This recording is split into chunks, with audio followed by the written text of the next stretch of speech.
Okay, so I will be solo hosting today because Durvar had a last minute family emergency. And essentially, we're going to be going over all of the recent changes going on with civilian evacuation, some map changes, and just kind of go from there. So we're going to be kind of doing a rapid fire, like I mentioned earlier, because we have a lot to get through. Michael and Efren might be joining later in the thing. They just kind of give their spiel, but I'm going to operate as if they're like not. So right off the bat, I am going to share my screen.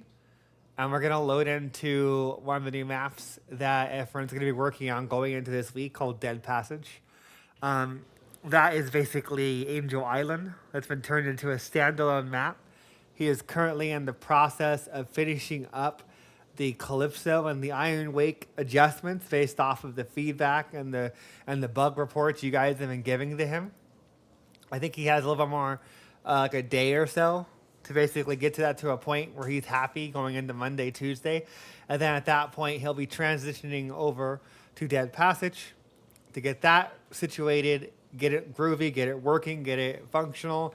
You can see, like, right before the podcast is what I was actually working on, was setting up the preliminary stuff, drawing the mini map.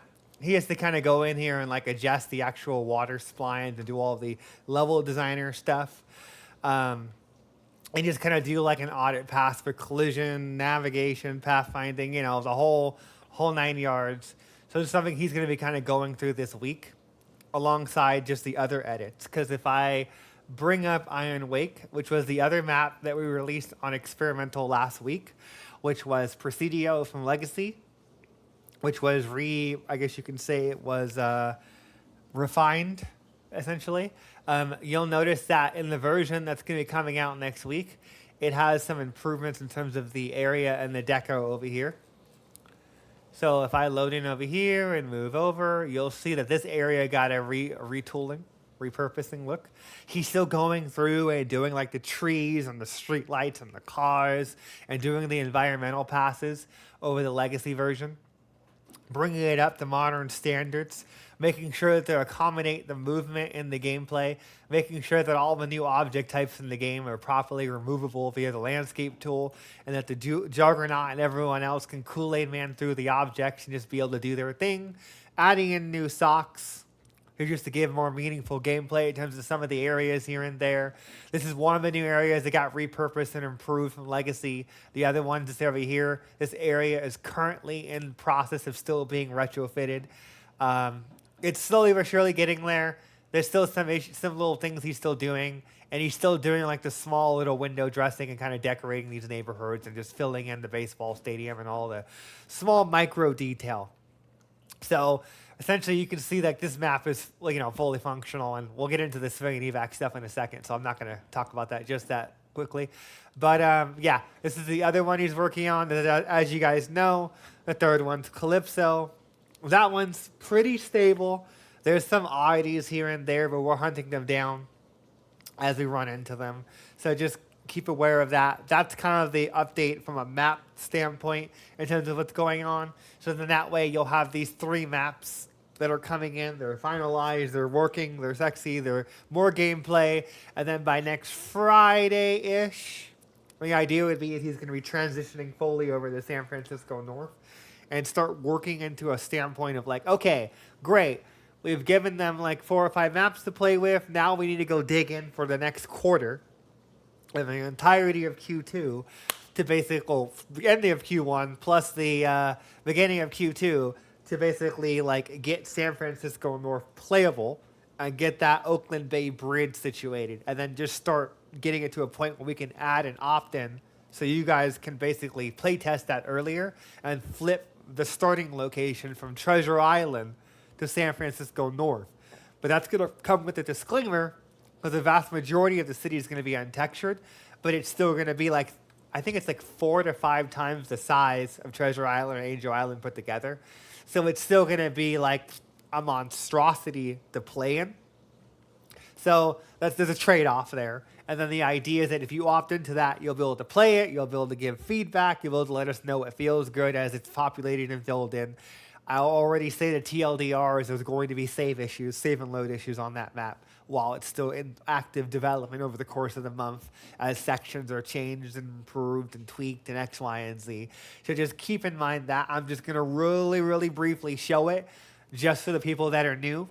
And then we're going to get into the civilian evacuation and the other stuff that's been going on this week. Because the other 90% of this week has been that stuff outside of the stuff the level designers have been working on. So let's give it a second to load. It's loading. Okay, groovy.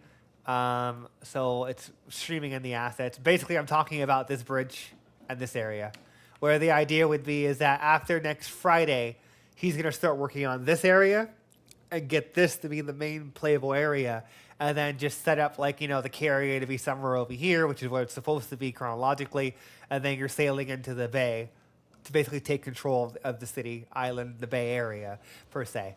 So it's always been, like, the idea that, like, this was kind of here just to kind of give us a quick start here. But this is, like, tutorial baby island. This is tutorial baby island. And that's a microscopic little child. This is, like, the main course that we're building towards. So we need to start pivoting towards that direction. So that means moving the carrier somewhere over here off of the coast because it's sailing into the bay, and then making it to where you can send your helicopters and your other stuff here to basically do that. But we'll be working through that over the next couple weeks towards, I would say probably the next 2 to 3 weeks is when we would aim. I would say sometime toward the middle to the end of next month is when we would get together with Ephraim and then figure out that opt-in so you guys can opt in and play on this map. Like he told you guys a couple weeks ago, he can get this map playable in 1 to 2 weeks. It's not going to look pretty, but it's playable content that if you guys want to play test it and just see how things feel and give feedback as the island comes together, you can. If you don't, well, you can play on the other maps, or you just don't turn on that flag and you play on the mainland. We are still actively working towards unlocking Angel Island, but we're a little bit like overwhelmed in terms of the sheer amount of stuff going on with civilian evacuation and all the other mechanics. So odds are the Bay Area open world map won't have like cross-level movement for the AI until April when civilian evacuation is over and we can focus on the infected AI in their entirety by themselves in isolation based off of that Steam post that I put up yesterday. And I'm just going to really quickly go over that, is that basically this Steam post is all covering in terms of what's going on, why we're doing it, the maps that are currently being tested. It doesn't even cover Angel Island, but that's obviously a surprise, a third one. And then basically, like, if I scroll down to here, you'll see basically our TLDR of what's going on in the next 2 to 3 months. This is basically everything we're doing after civilian evacuation. So if you have any questions, you're not sure, you want some quick additional notes, you can come here, you can look at it, and you can see. Because you figure civilian evac will take up the next 2 weeks, give or take. And then at that point, we're working on the operators, the carriers, and the AI polish. So that's kind of like my speed run for this post. If you guys have any questions for this stuff, save it till the end when we do the Q&A, and I'll cover it and answer any questions you guys might have on this post, Steam, anything else. Okay, so let's get into the programming stuff. So let me open up top-down example. Give it a second to load up. And we're going to get into a couple of other quick speed runs. So last week I showed the DNA collector. And actually I'll go into my pandemic test map. So that way it's already pre-staged for this. Oh, oops. And I could also get into like the civilian evac stuff from here because it's already pre-set up. But basically, here's a little DNA. Let me actually build it in place. Oh yeah, Hawkins is still working on. Leon's still working on these, so I haven't updated. I'll get into that later, but we did a revamp of how we do asset IDs in the project, so we could spawn things dynamically, similar to like Bethesda games, like Fallout, Skyrim, that kind of stuff, where there's a unique ID identifier that we're caching on the metadata, and it requires unique identifiers. And it's also how we do the game balance, because those type identifiers are how we're like, oh, well, you're this, and this weapon just hit you, so we're going to like do a damage up or down to basically make certain guns more effective against certain types of enemies. So that's like an overhaul I did like a couple days ago. But anyhow, you can see that I'm building this DNA collector, and this is going to fall into civilian evacuation. Because the idea is that you can build these in the early to mid to late game to farm DNA. And the idea is that based off of the amount of infection pods in this zone, like this little pod right here, you'll get more DNA as the infection level increases. So, basically, like you go into high risk situations of like red, yellow, and black zones, then you're going to get more DNA, but they're going to immediately pick up on that, and they're going to launch counterattacks to get you out. So by no means are you just going to be able to like sneak one of these into like an alley and then farm DNA passively. They're going to know about it within give or take a couple of minutes, and then they're going to act on it. So you're going to have to defend these. But the idea is this is one metric of like when we were talking to people in Legacy, they don't want to play fucking Find Waldo. I'm sorry. It's cool every once in a while to have a scientist run around and grab like, a piece of candy and pick up stuff. Not the whole fucking time for 650 DNA. Plus, on top of that, we're going to be adding in an entire branch of DNA research here. Nobody wants to do that. So the biggest thing with the rebuild, looks like they're coming. Oh, no, a builder's trying to expo over there. I'll leave him alone. But you figure, essentially, you got this. You can build it inside infection zones. It farms DNA. So, like, you saw it gave 1 DNA in this example, but that's only at, like, below 20%. So it increases based off of, like, 20% intervals. So, like, at, like, 100% infection level, it's, like, 5 DNA every tick, every 10 seconds or so. Now, that's going to be balance pending based off of the other stuff we're going to be talking about that we're going to be like putting in over the next week or two to kind of like, find a good balance in terms of basically like the DNA research stuff that we're going to be putting on the logistics core. But anyhow, I don't want to go into that too long because we have a lot to cover, but you can see it's working, it's functional. I showed it last week, and essentially it was kind of weird for some reason. It wasn't properly displaying, so I just wanted to show that was fixed. You can see that the infected are launching an attack, but we're not going to fuck with that because we're not here to play the game. So the next big thing was the civilian admin, structure. It got textured. Dimitri did some cool little fuck. Hold on. Boop. Boop. Boop.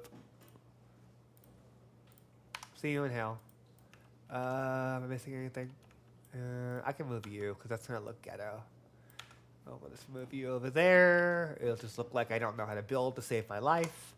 We're going to delete you. Do I have an operator for immersion's sake?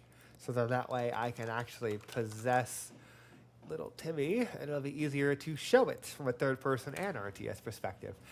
All right. I forgot one thing. I put this in earlier in the week, and I was like so worried about testing that I did not have a CERC to actually move some of the soldiers around. Okay, so we're gonna just possess him for the sake of just really quickly showing it. So this is the final. Damn you! I missed one. I'm not gonna save this because this structure is not supposed to be in this map. It was just here so I could really quickly test stuff. But you can see this is basically the asset that Dimitri has put together for the admin hold, or civilian administration structure. And the idea is they come through these big doors here. You have your snap point there. You have your snap point there for your wall, so you can snap off of those points and be able to designate, what the heck is going on in terms of like walls going off there. Now you can put sandbags, barbed wire, jersey dividers, Hescos, whatever gets your socks off. I don't care. But the idea is this is the snap point for any kind of structure. They come in. You have your 3 lines: yellow, red, blue. The idea is that that's mostly for you more than anything. That's more so for like, hey, like I can use these colors to have some kind of coordination of like, oh, well, blue's that way, and that's going to be evacuation. And red is utilization, and yellow is holding cage research. So something along those lines. Whatever you want to do, however you want to interpret the colors. The idea is is that they come in, they're intaked, they're screened, they're processed, and they're sent to your 3 different respective departments. You can have, like your guards will patrol all of this. So the idea is that, we're going to be setting up invisible little points like here and there and here and up there and there. So when you hire your security team that we talked about a couple weeks ago, they're going to basically move between those points when there's nothing going on. They're just walking around, patrolling, making sure everything is good. People aren't stabbing each other. And just the idea is that they dynamically path between your bases. So then that way when you have like cages over there and a euthanization over there, they're going to source between all those points and then dynamically make patrols. You're not going to babysit them. They're not for you to macro. They're just for you to give them a goal of like, I hired 4 guards, make sure no one dies. Okay, kind of deal. So you can figure this is pretty much the final asset. Now you can see that for the operator, they can see through the roof. This structure came in on the 11th hour, literally. I think Dimitri was working on this asset 5 hours ago before we went to bed. So you figure, there's still some things that I have to iron out from a programming standpoint because he gave me like a list of things of like, oh, well, I need you to change these NPCs or material parameter collections so that the roofs fill in when the operators are playing, or the trees don't show opaque when you look at them. So that's something personally I'm going to be doing on Monday. So then that way when an operator is running through here or an operator is looking at a tree out in the wild, it doesn't look with the RTS perspective. So you have some actual like visibility issues of like not everything is like see-throughable, kind of deal. So keep in mind, we know that looks weird. We're going to be changing that going into Monday. And right now, I'm only playing as an operator just for the sake of, God damn it, the infected are coming. But you figure I'm only playing as this is like a perspective just to kind of give a quick little gauge of this gorgeous asset that Dimitri's been working on over the last 2 weeks. So, and this same level of attention and detail is what's going to be going into all the other wings that we showed. Because euthanization is being completely redone.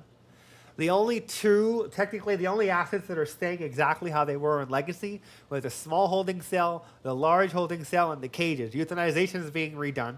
It's been completely destroyed. We're adding like a cargo truck bay where like the Atlases are going to drive out and deliver dead bodies to the mounds.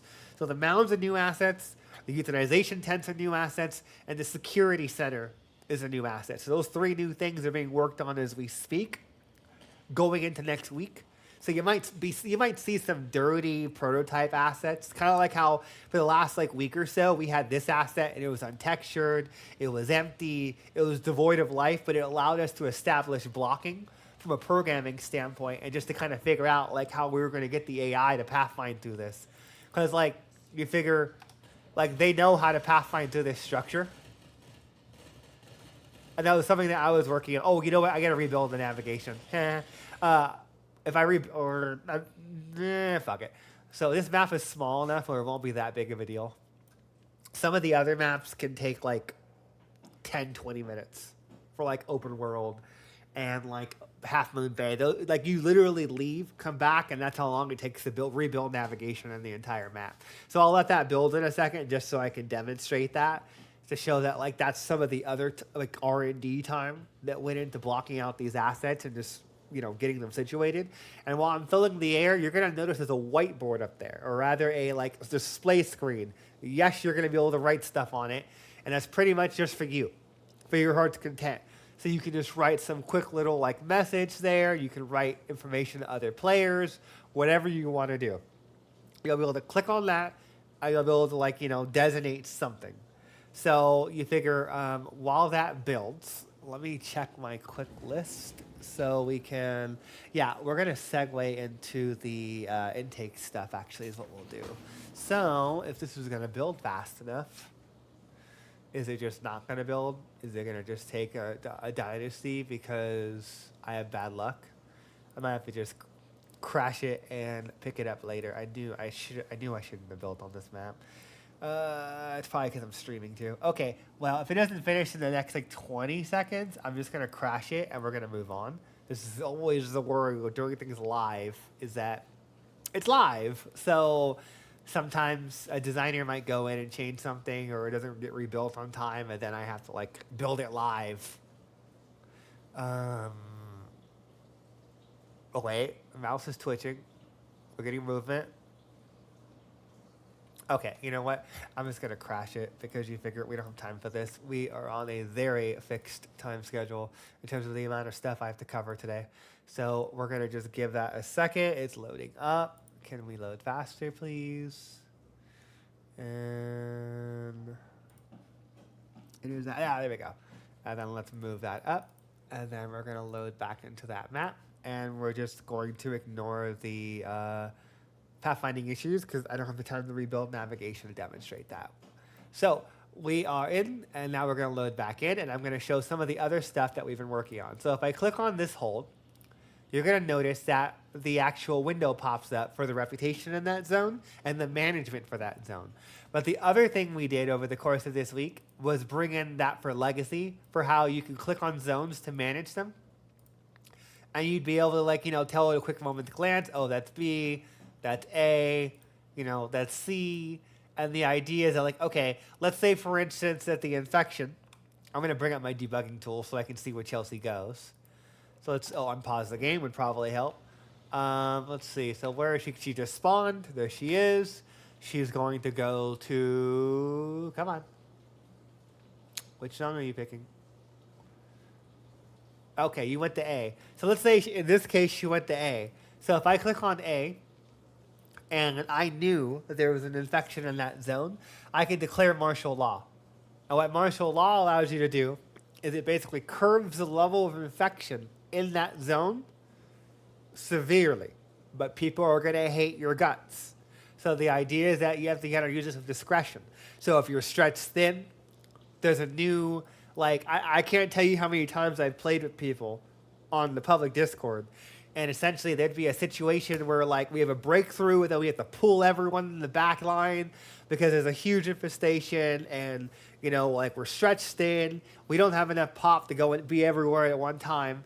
So this is one of those systems where it would kind of give you a little more saving grace, where, like, you can use this to, especially if it's an evacuation zone, to buy yourself more time to repurpose troops. They get reinforcements over there. They do hit and runs, like search and destroy kind of stuff. So you set it to full martial law, and basically that's going to make it to where it's going to curb the infection rate in that zone by like 70% balance pending. And essentially, so you can see right now I'm taking a hit on CERC reputation. People don't like the idea you can't go outside. So the idea is that over time, that CERC reputation is going to tick down and down and down. You don't want to leave a zone in full martial law for a long period of time. It's kind of like, you know, break glass, you know what I mean, in an emergency situation where you use it like very sparingly to buy yourself time to repurpose your troops, move them around, or just maybe dick an AI if you see them just kind of moving into an area on the front. And you don't really care about your reputation to a certain point. And we're going to get into a second of what this actually means, because there's a big change from how Legacy handled this. So the idea is that if I change it to partial martial law, and something I'm testing right now, is that's only during the night. It curbs the amount of infection. So like you figure if they're allowed to go out during the day, and it doesn't help you during the day, but it only helps you during the night. Now, I'm going to be testing that to see if it feels right. It might make more sense to just make it to where, like, it might be a little too realistic. It might make more sense to make it to where it's like, you know what? Let's just make it to where it's like a 30%, 20% reduction, and it happens all the time, and then do the full one at 50%, or give or take a double. Because, like, that 80% is insane. So it's something that I'm going to be looking at, because I think right now, based off of, like, how it was set up in Legacy, partial martial law is kind of useless. I mean, it makes sense from, like, I Am Legend from a real-world perspective of, like, oh, well, you know, they want to limit the infection at nighttime, and that's when they're going to be most active, which is what we do in our game. So it's like, we should have it to where you can just do a partial. No one's allowed out after, like, you know, 5 o'clock or whatever. And then between 5 and 5, it curbs the infection level. But again, I'm going to have to see how well that actually feels and adjust it, because you can see my CERC reputation as being ticked is substantially lower per tick. Because, like, again, it's not an operation right now. So even if I set partial partial martial law, it's not going to affect CERC reputation until the time hits around. And then once it hits that curfew, then it's going to start hitting my CERC reputation.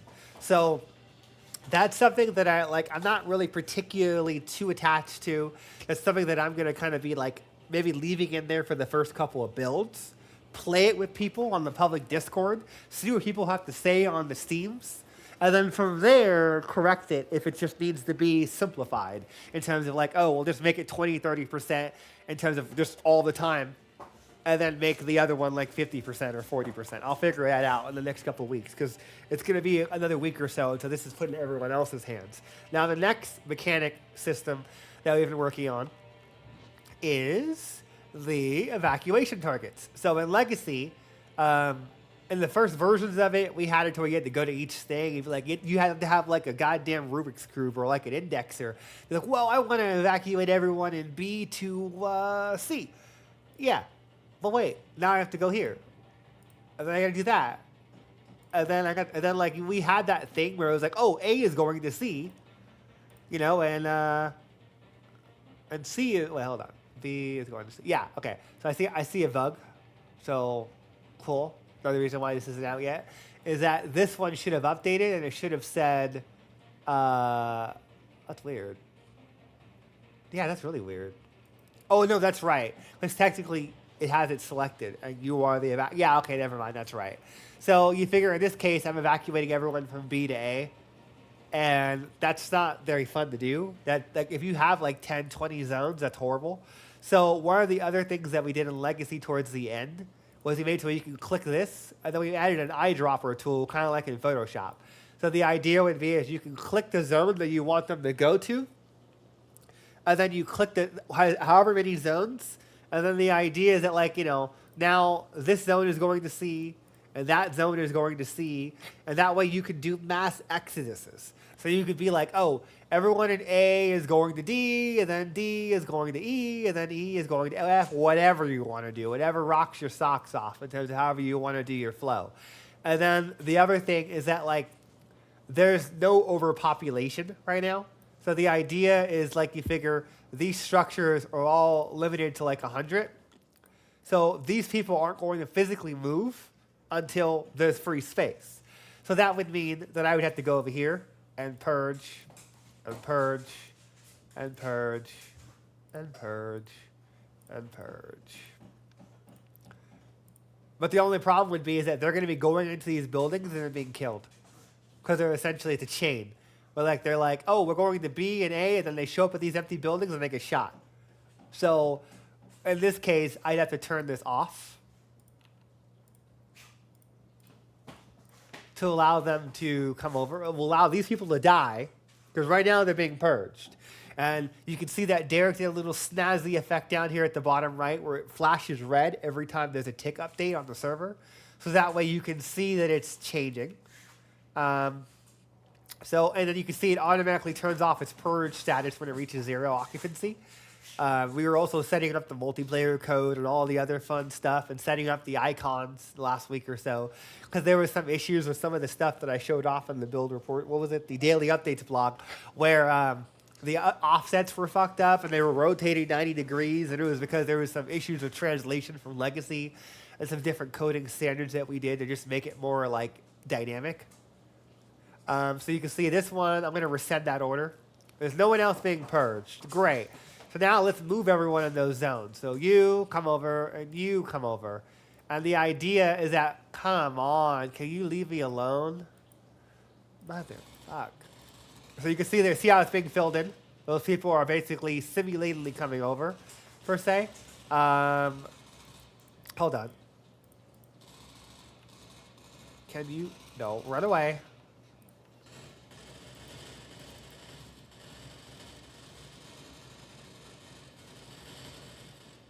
I'm trying not to die here for my demonstration because I need that civilian ammo hold. Okay, cool. That's dead with. And I can show the next thing. So you figure you can see they're still filling, per se, unless they're all dead. Are they all dead? Let me see something. I think, hold on. That's weird. Hold on. They are set to go to C. They are set to go to C. Could that be a bug with the system? So let's try that again. Boom, boom. Yeah, because they should be filling up these structures, but they're not. See, that one's filling up.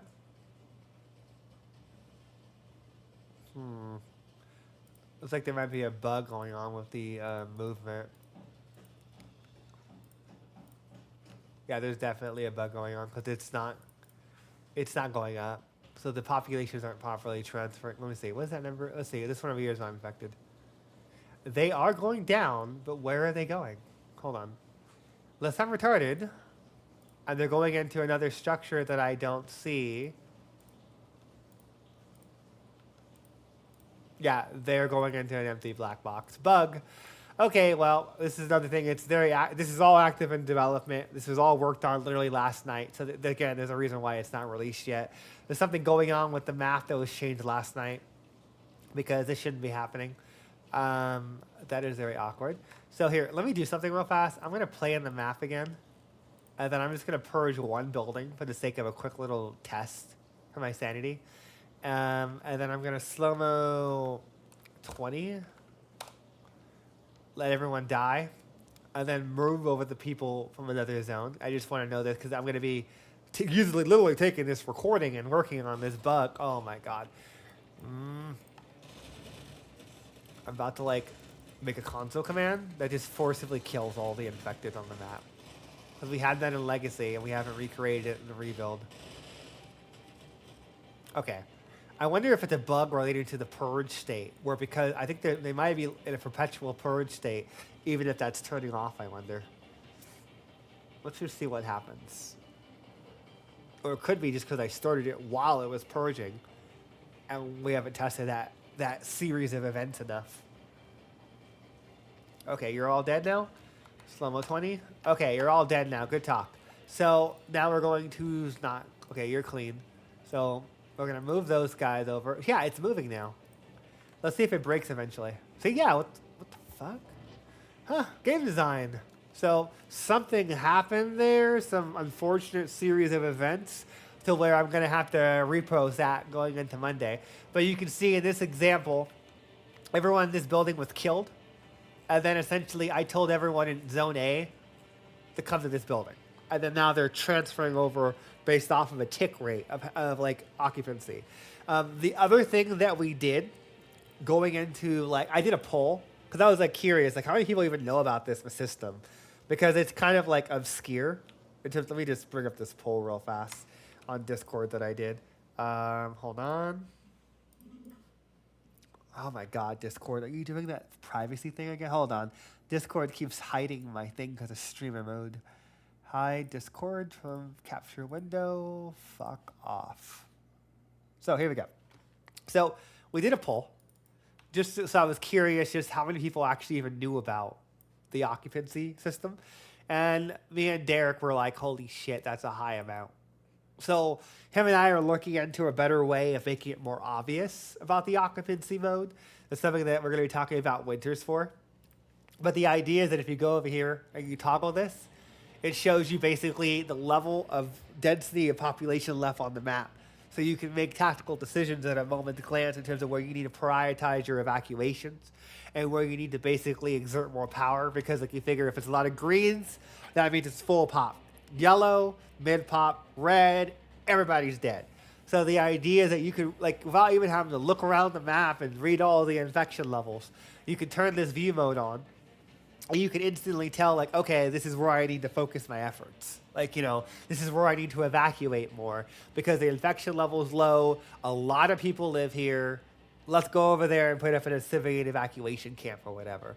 So that was one of the other things that we got working earlier in the week.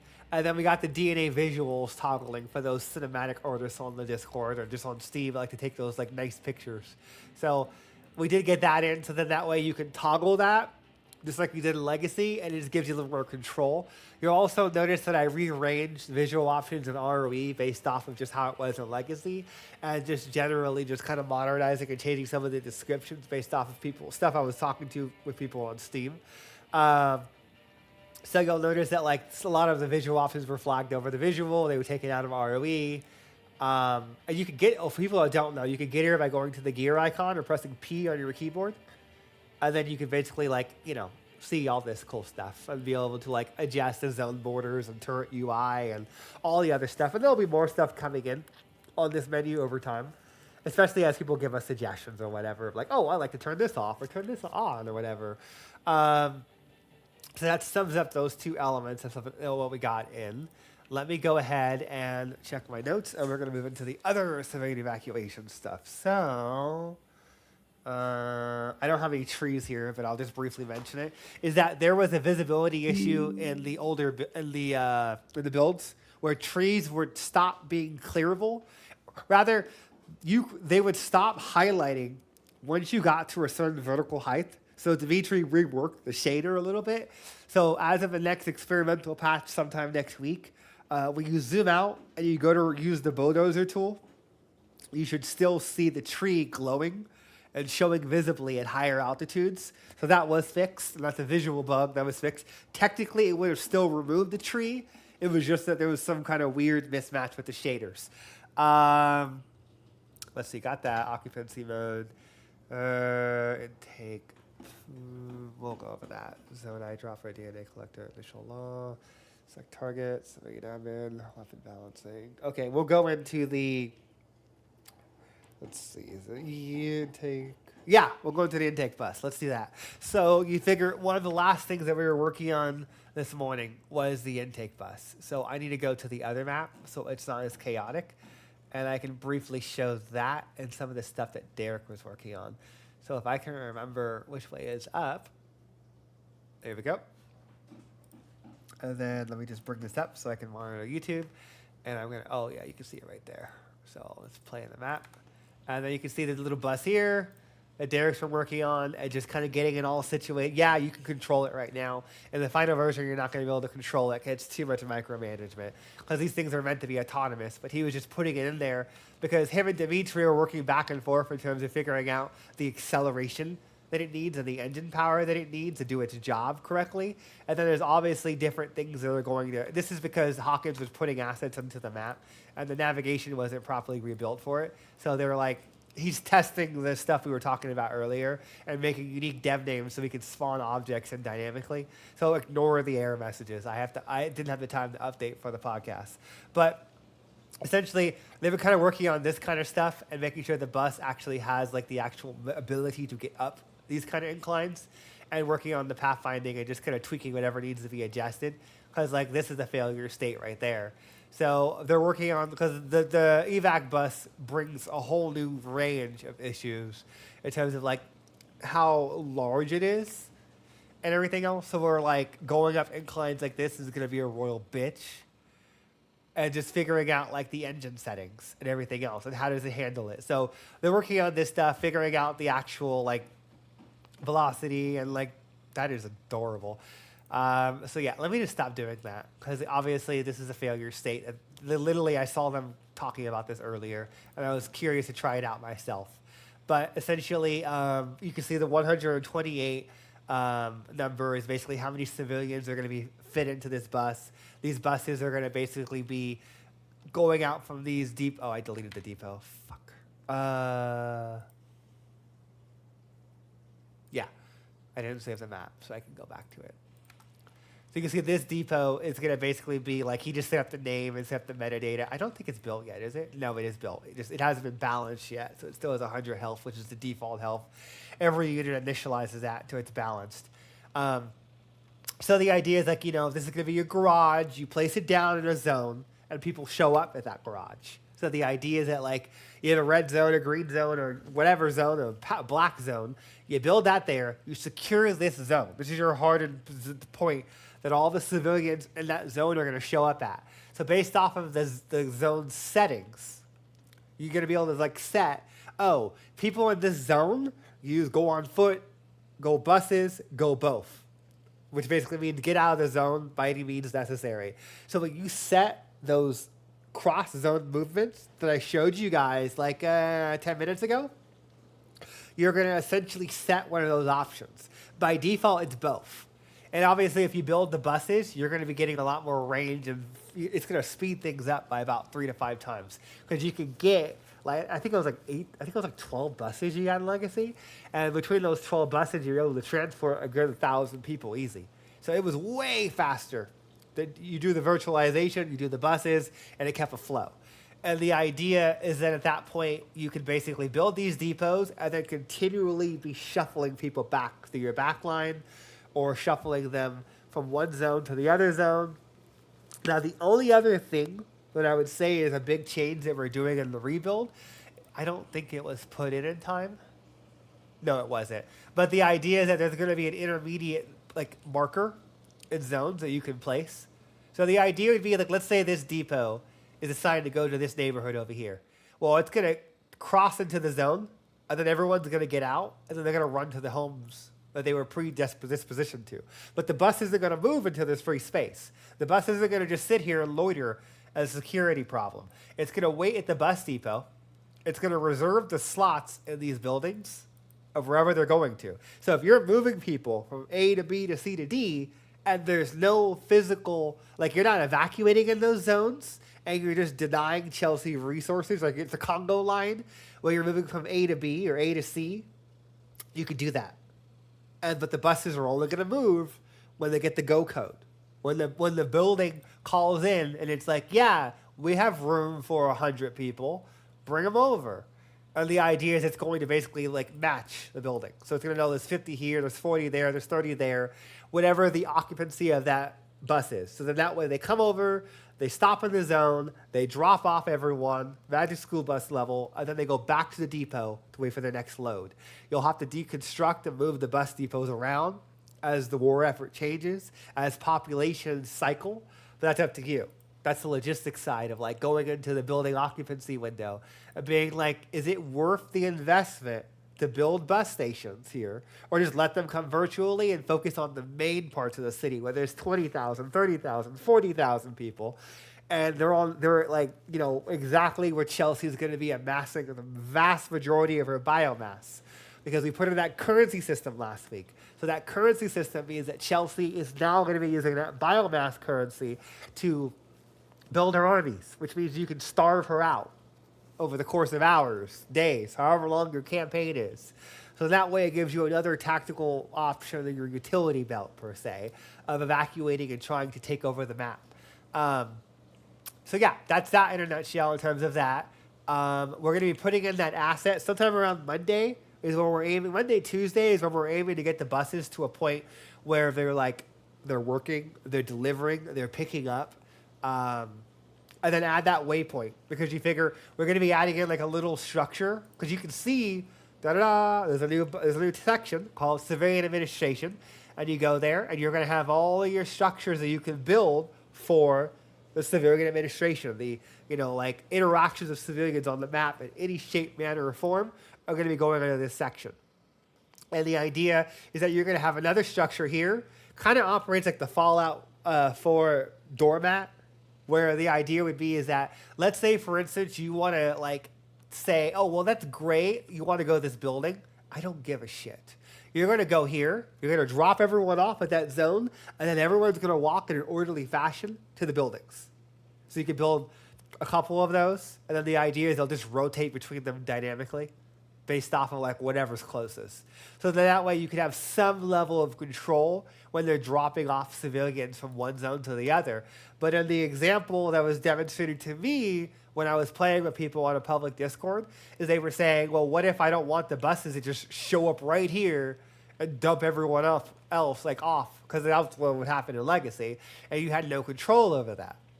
So the idea would be that that way you can build like a series of these points over here.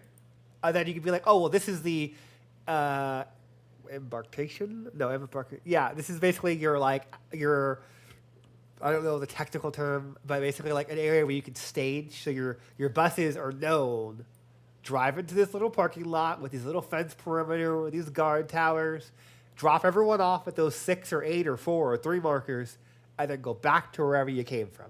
Because the idea is that buses aren't going to cross zones unless they were told to go in that zone to drop someone off. So the buses, in terms of basically like you build this, it's only going to manage people and deal with people in that one zone. And then when that zone's empty and the area of responsibility is over, you deconstruct it, you build another one in another zone, is the idea. And you can turn bus stations on and off, and you can rebuy bus stations when they're destroyed. And again, for people that are coming in later, these buses are not going to be able to give it direct move orders. They're just doing that right now, so then that way they can iron out the kinks of its pathfinding and its navigation issues, and make sure that like these boxes and all like the pathfinding stuff is perfectly, adjusted for their unique characteristics in gameplay. Because I'm pretty sure I did not rebuild on this map, so I bet he's going to crash into that building. Yeah, he's going to crash into the building because I haven't rebuilt the navigation on this map. So like, watch if I show navigation. Yeah, it hasn't been rebuilt because I just plop these maps in, and navigation and the Unreal Engine doesn't rebuild dynamically. You have to manually query it and like dirty the map per se. So this is like one of our test maps. So yeah, here be dragons for that section. So that summarizes basically what we're doing with the evac buses and what's going on with them. Around next week, Tuesday and Wednesday, we'll get those to a point of completion. We'll start dropping some GIFs so you guys can see it. Now, this is the fun part. So I mentioned earlier, because I was working on it last week, and I was like, knowing the people on our public Discord, they're fucking dicks. They're literally just going to purge everyone on the entire map, and I can't just put that in without having some kind of consequence. All the people I talk in Discord, all the messages I see in general comm about purging the map, killing everyone, blah, blah, blah, blah. And I'm like, oh, really? I have something for you. So the biggest thing for that, based off of just listening to people talk in the Discord, was having it to where that reputation that I talked about here is going to tie into kind of like Total War, the Rebels, where the idea is that Derek showed off a GIF for that. And the idea is that like these buildings are going to essentially spawn out armed militia attack parties. So the idea is that, like, let me find that GIF because Derek didn't perfectly explain how to do that, and I don't want to sit here and fumble with it for the next, like, oh, let me close that. So I don't want to fumble with that for, like, the next, like, while. So I'm going to basically just really quickly open up this video. If it's going to play nicely, and I will demonstrate what Derek was testing. Let me close that. And of course, OBS is going to malfunction. Can you open for me, please? Ah, there you are. So this is what Derek was working on earlier in terms of basically like you can see the little militia guy ran out of the building, the building, and essentially he's shooting at you, and then runs in. So he did his job or whatever. But the idea is that obviously they're not going to run it like that in the final version because that's going to be a fucking frustration mechanic. They're like, ha, I'm going to shoot you, then disappear into the building. You can't hurt me. And so you figure, but in this demonstration, that was just a quick little quick test that Derek did. So essentially that's something that I'm going to be working on is getting it so that way, like as that reputation, sinks into like the worst situation, and essentially, you're going to have it to where, like, let me bring them up. So, militia. And then blue flag cars. Let's put in you. So, you're going to have these guys here, and they're going to spawn in different parties and different compositions of weapons and teams. And they're going to scale up in difficulty based off of the loss and reputation in that zone. So, they're basically like a dynamic faction that spawns in when you're being a bad boy in terms of basically giving some kind of repercussion for like actively going out and just killing everyone on the entire map. Now, one of the biggest things that I will say is that there's going to be a delicate balance in terms of basically how they're implemented and tweaked. We are aware of that, and that's something that we're going to be tweaking because in Legacy, there were a lot of issues pertaining to gun-to-gun balance was shit. So essentially, one of the things that we're seeking to rectify in this version is this is also why these error messages are popping up is like how we're doing the balance and the rebuild and some of the ways that we're unifying the dev names for the time to kill. So then that way, like, CERC always have higher trades from the civilians, but they can overwhelm CERC with the sheer amount of people they're going to be sending out if you're just being a dick. So if I go over here and I just basically declare martial law in this zone, it's going to affect basically the happiness of this zone. Martial law is self-contained to the zone that you're currently in. So like people in another zone, they don't give a damn. That's someone else's problem. The only time that the CERC reputation starts to affect other zones and you start to get a trickle effect is if you're committing war crimes.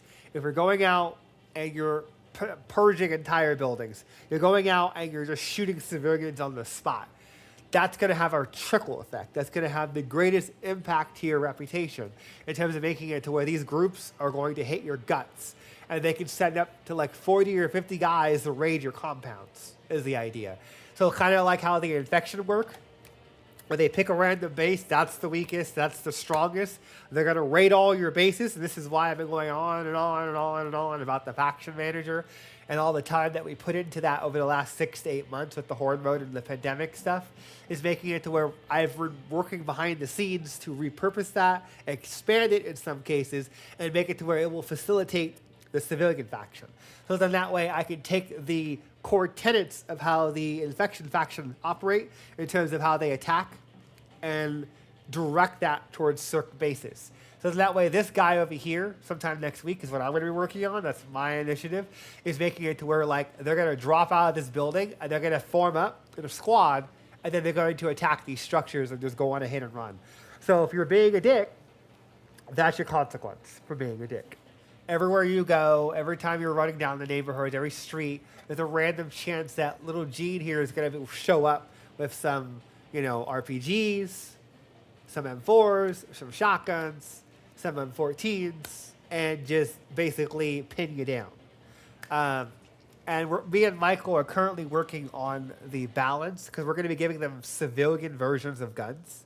So like the civilian version of the M4 and the civilian version of some kind of semi-automatic sniper rifle, and then a shotgun. And we're going to be sending them out in fire teams. And they're going to start at around 2 to 4, and they're going to scale up to 15. There's going to be roughly around 5 or 6 parties that can be operating on the map at any given time. They hate the infected. They hate you. So when these guys spawn, there's no negotiation. There's no diplomacy. It's either you or them. Someone's dying. Hopefully it's them. So you figure that's the general gist in terms of basically like the morality system. And then obviously what we're building here is going to segue into Pierce, Natalie, and dynamic civilian groups in Q2 that I mentioned on that Steam post here.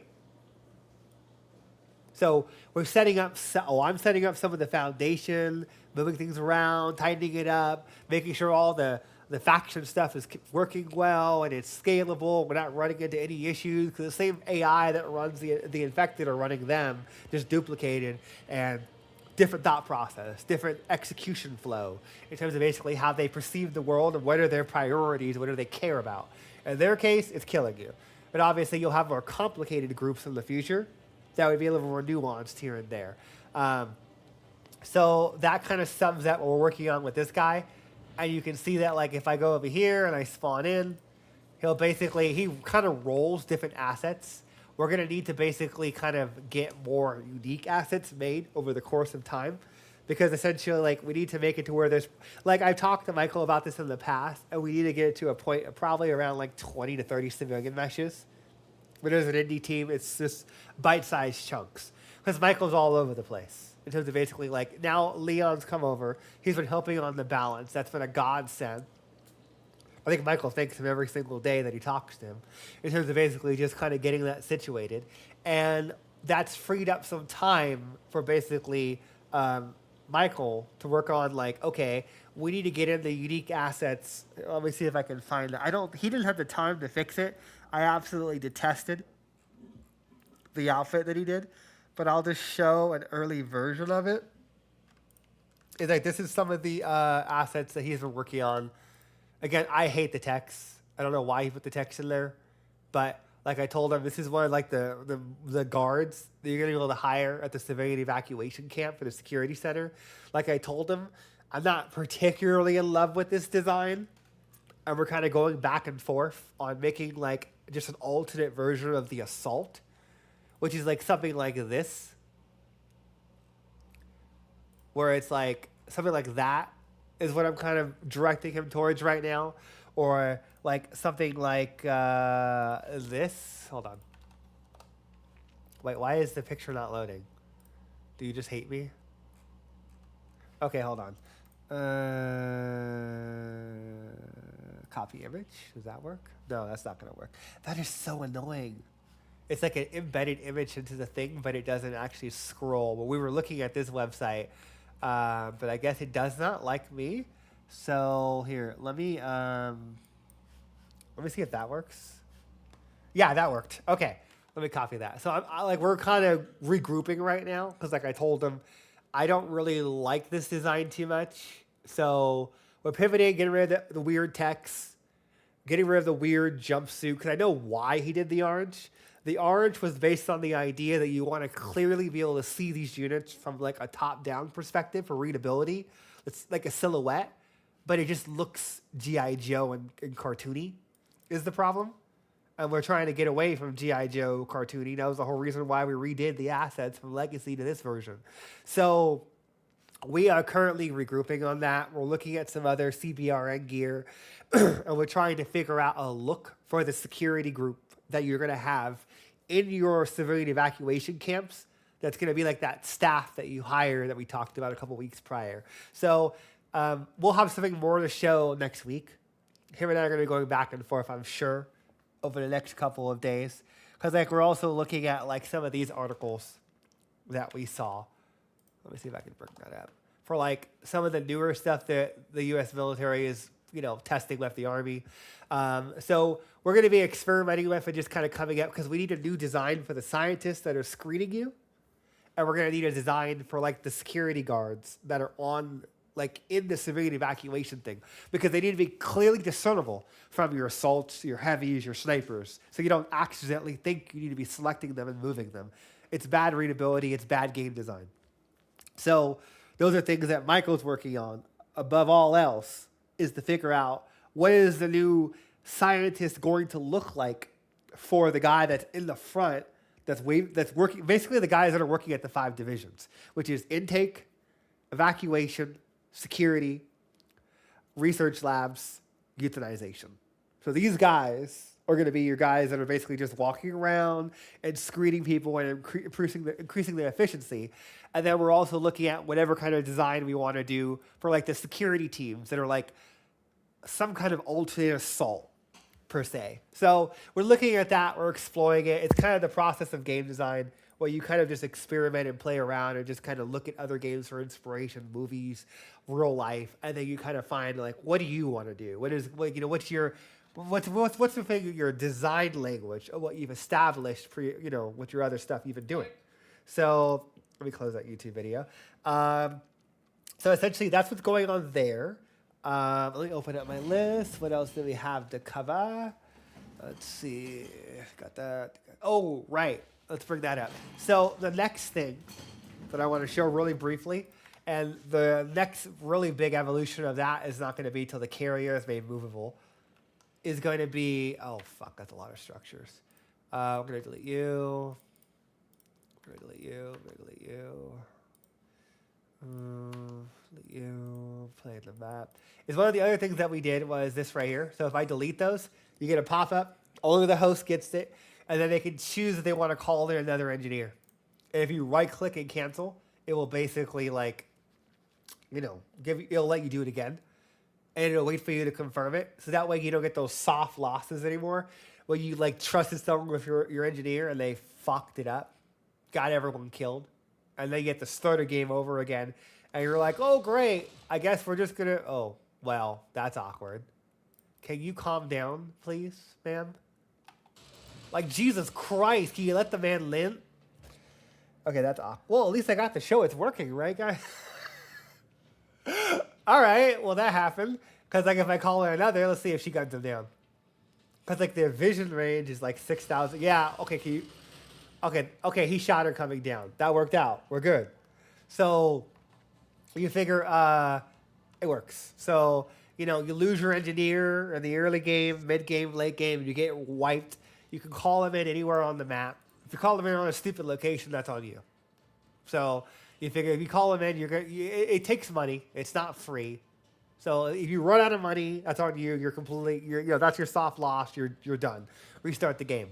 But you figure we at least wanted to get that in there this week as like a little like auxiliary mission per se. And then obviously the next big thing that's going to be coming is just making units be buildable on the aircraft carrier again. And that'll be coming sometime next month after civilian evacuation. But that was something else that we kind of snuck in this week, just to kind of like, get all that ironed out. And you can also see like that's what the garage looks like when it's deployed and there's power running. Is that the gates go up. It's like it protects the car. So theoretically, you could basically turn the bus off if you're under attack and you don't want to deal with it moving around or being destroyed because those buses are expensive and you have to pay to replace them. So the idea would be is that like, okay, like let's just lock it down. We're under attack. Tell all the bus depots to shut down. The buses will go back to the depot. The rolling door is closed down. The bus is protected. So you can do whatever you got to do, assert your control, groovy, turn back on the bus depots, get them back out in the field. I don't have any news yet on the guard mechanic. I don't know if we're going to be able to fit that in there, because I know some people have asked about being able to task Ajaxes to protect the buses. Let's just see how the next 2 weeks go, and we'll just kind of see what the temperament is and how things feel. And if people like really, really want us to take a couple more days to figure out a mechanic like that, we can see what we can do about putting some kind of Age of Empires type guard mechanics. And then that way you can like task a group of assaults to basically like take up some slots on the bus. So if the bus comes under attack, the bus just stops and all the units just get out. But if it's a vehicle, then the bus just basically like, stops and then the vehicle is protected or whatever. So again, I'm going to have to see what people want and just kind of gauge it in terms of keeping us on the timeline, because I'm trying to kind of get it to a point in the next like 1 to 2 weeks where everything's functionally in. We kind of broke our rule because everything that we've been doing is saving and loading. I know I mentioned a couple of weeks ago we're going to be like, oh, we're not going to be adding saving and loading, but it seems like the only area that's not going to really support saving and loading when we do that first like civilian evacuation build is going to probably just be everything beyond the intake. So when they get up to the intake, is probably going to be the areas where it acts the kind of the most wonky, because that's going to be the most like, what can I say? That's going to be the area where there's going to be the most like repetition or like, like adjustments and tweaks to get the flow, to get the efficiency, and just to make it feel good. So just keep in mind, I think that's going to be how the cookie crumbles. We're going to try our best to get something playable by next Friday, but I'm not going to give any guarantees. Because as you guys know, shit can come out of the left window and just slap us. So we're kind of we're trying to get the buses and all that around Tuesday. And then around Wednesday-ish, we're going to transition on to intake. Because around Wednesday, Thursday, the only thing left, technically, as long as I'm able to get all my militia AI done and they're working and they're functional, then the only thing that's left that's stopping us from doing a build is just the like what happens when they show up to this facility. Because right now Derek's working on the buses and he's working on the civilians actually physically showing up to your base compounds and moving between the buildings. Because like that was an example that he showed in the daily updates blog, where it's like the civilians walk out of the building and some of them actually physically walk, but like 80 and 90% of them are actually like virtually transferring. So like we want to get to a point around Tuesday, Wednesday of next week where the only things that are missing are just, what happens. Like, basically everyone's moving around. The buses are functional. They work. There's no bugs with Marshall. There's no bugs with evacuation. There's no bugs with this button right here that allows you to cycle between infantry. It allows you to cycle between moving on the ground, vehicles only, both. Get all that situated. I got this in, so that works. Making sure this drop down works, because then you can click on the zones and you can jump between those zones, because that's the physical drop down. So we just want to iron out the kinks and just test that around up to Tuesday, Wednesday. And then ideally around Tuesday, Wednesday, then we start the big kahuna, which is this, which is like you click here and then you get a huge box here in the center and it's going to allow you to like set your edicts and your intake settings and what happens when they're unknown, infected, and uninfected. And then start to set up the actual scanners and all the other stuff in here. So we'll try our best for next Friday, but it just might be the following Friday. Or it might be like somewhere during mid next week. Because there's going to be a lot of moving parts. And writing AI is some of the hardest shit you do in game design. Like hard design, AI is just a bitch. Pathfinding and AI are what give programmers sleepless goddamn nights in game design, especially for RTS games. So you figure it's going to be touch and go for the next couple of days, going into next week as we're ironing this out. And then just getting the snap points functional, making sure you can write on this whiteboard, adding in the doors and the gates so you can slam this door, slam that door, slam this door. These snap points, setting up that double door stuff. So that's kind of like the process that we're going into next week. And just iron out this asset. And you can see the cool little like Divinity Original Sin kind of effect there where like it dynamically like hides so you can look in on your operators or your RTS shaders and see what they're doing. Kind of like what we did for the trees, that shader. I like to do this more later on for making the barracks, because the barracks and some of the other assets are going to be redesigned and be more like a box. Because we learned the hard way, you don't make complex objects like this, because that's why most RTS games, everything's a box or square. You don't do complex shapes like this. It makes the game more expensive from a performance standpoint. It fucks with the pathfinding. So there's a whole other range of things that we've kind of learned through trial and tribulations, where it's like generally you want everything to be a box when it comes to like structures and sub-objects. So that make it cheaper and more efficient for the pathfinding and the nav updates. So again, over time, as I get more resources, I'll be like reworking some of the barracks or some of the other assets that I've motor pool and whatnot. But for right now, that's like wish list auxiliary items. And this kind of building right here is kind of like the golden standard that we're going for in terms of like how it looks.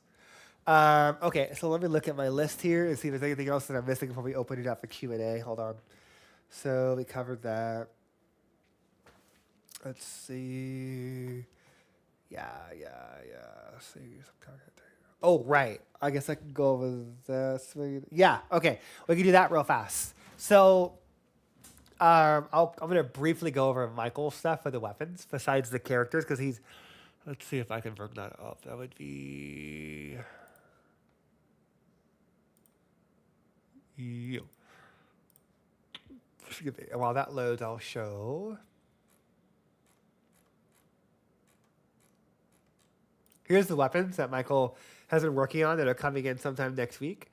And then I put in the rest of the weapons from him from a programming standpoint last week, which is roughly around like 6 more guns. So I was going to show you guys some of the stuff he's been working on. We converted all of the infected to non-infected variations. So that way they don't have like the blemishes and like have all the like the cuts and scars and they're not bleeding out of their eyes and all that stuff. Michael has been working on some of the skinning for the men's shoulders and the girls, so that way when they hold guns, they don't poke through, or you don't get like weird skinning oddities. So he's been working through those issues and whatnot. And yes, okay, good. So you figure, let's see if I can, hold on. That would be under, hold on, KSG. Yeah. So I don't believe, because they've been balancing them, but let me bring up my list, because like you figure I don't want to accidentally open up a weapon that he's not putting in, because some of these weapons are earmarked for other factions. So let me just make sure that I don't accidentally show something that's not even going to be coming. So give me a second. I got to go to my reports channel and pull up my, here's the list. Okay, ACP 9. So I'll show off some of those real fast for those buttes.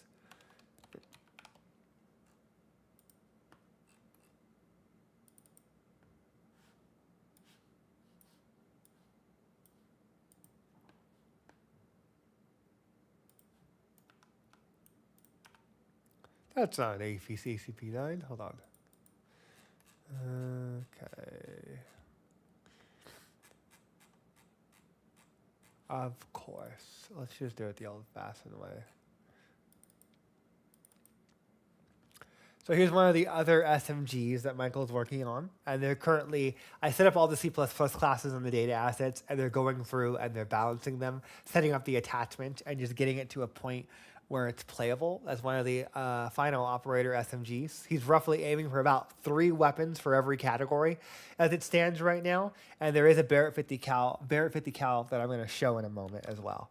So we're going to go to Striker 45. Oh, if I can spell correctly.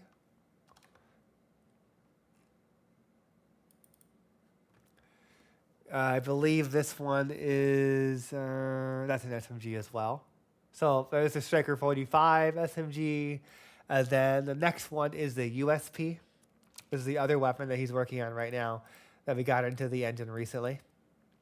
So he's working on the USP, getting that in. And the last one is the DA-50, which is the Desert Eagle. So he's working on that as a secondary weapon for operators as well with attachments. All these weapons are having attachments. Sometimes they don't have every slot. But the idea is like that's going to be a secondary weapon for, you know, mid to late game. And then you have the XM109, which I think that one was renamed last minute over the course of development. I think that one had we gave it a different code name. So let me go to my snipers folder, and then are you it? Yeah, you look like it. I think it's in disassembly because he was still working on the base mesh, but I can show the silhouette. Oh God, I think it hates my guts. 107.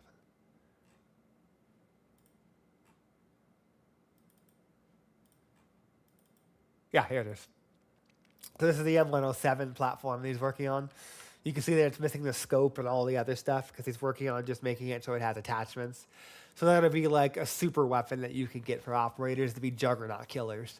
It obviously won't be cost effective to use those for like standard infected unless you have really good shot. Because the idea is that the M107, or rather in this case, the M109, which is the unique operator version, has penetration.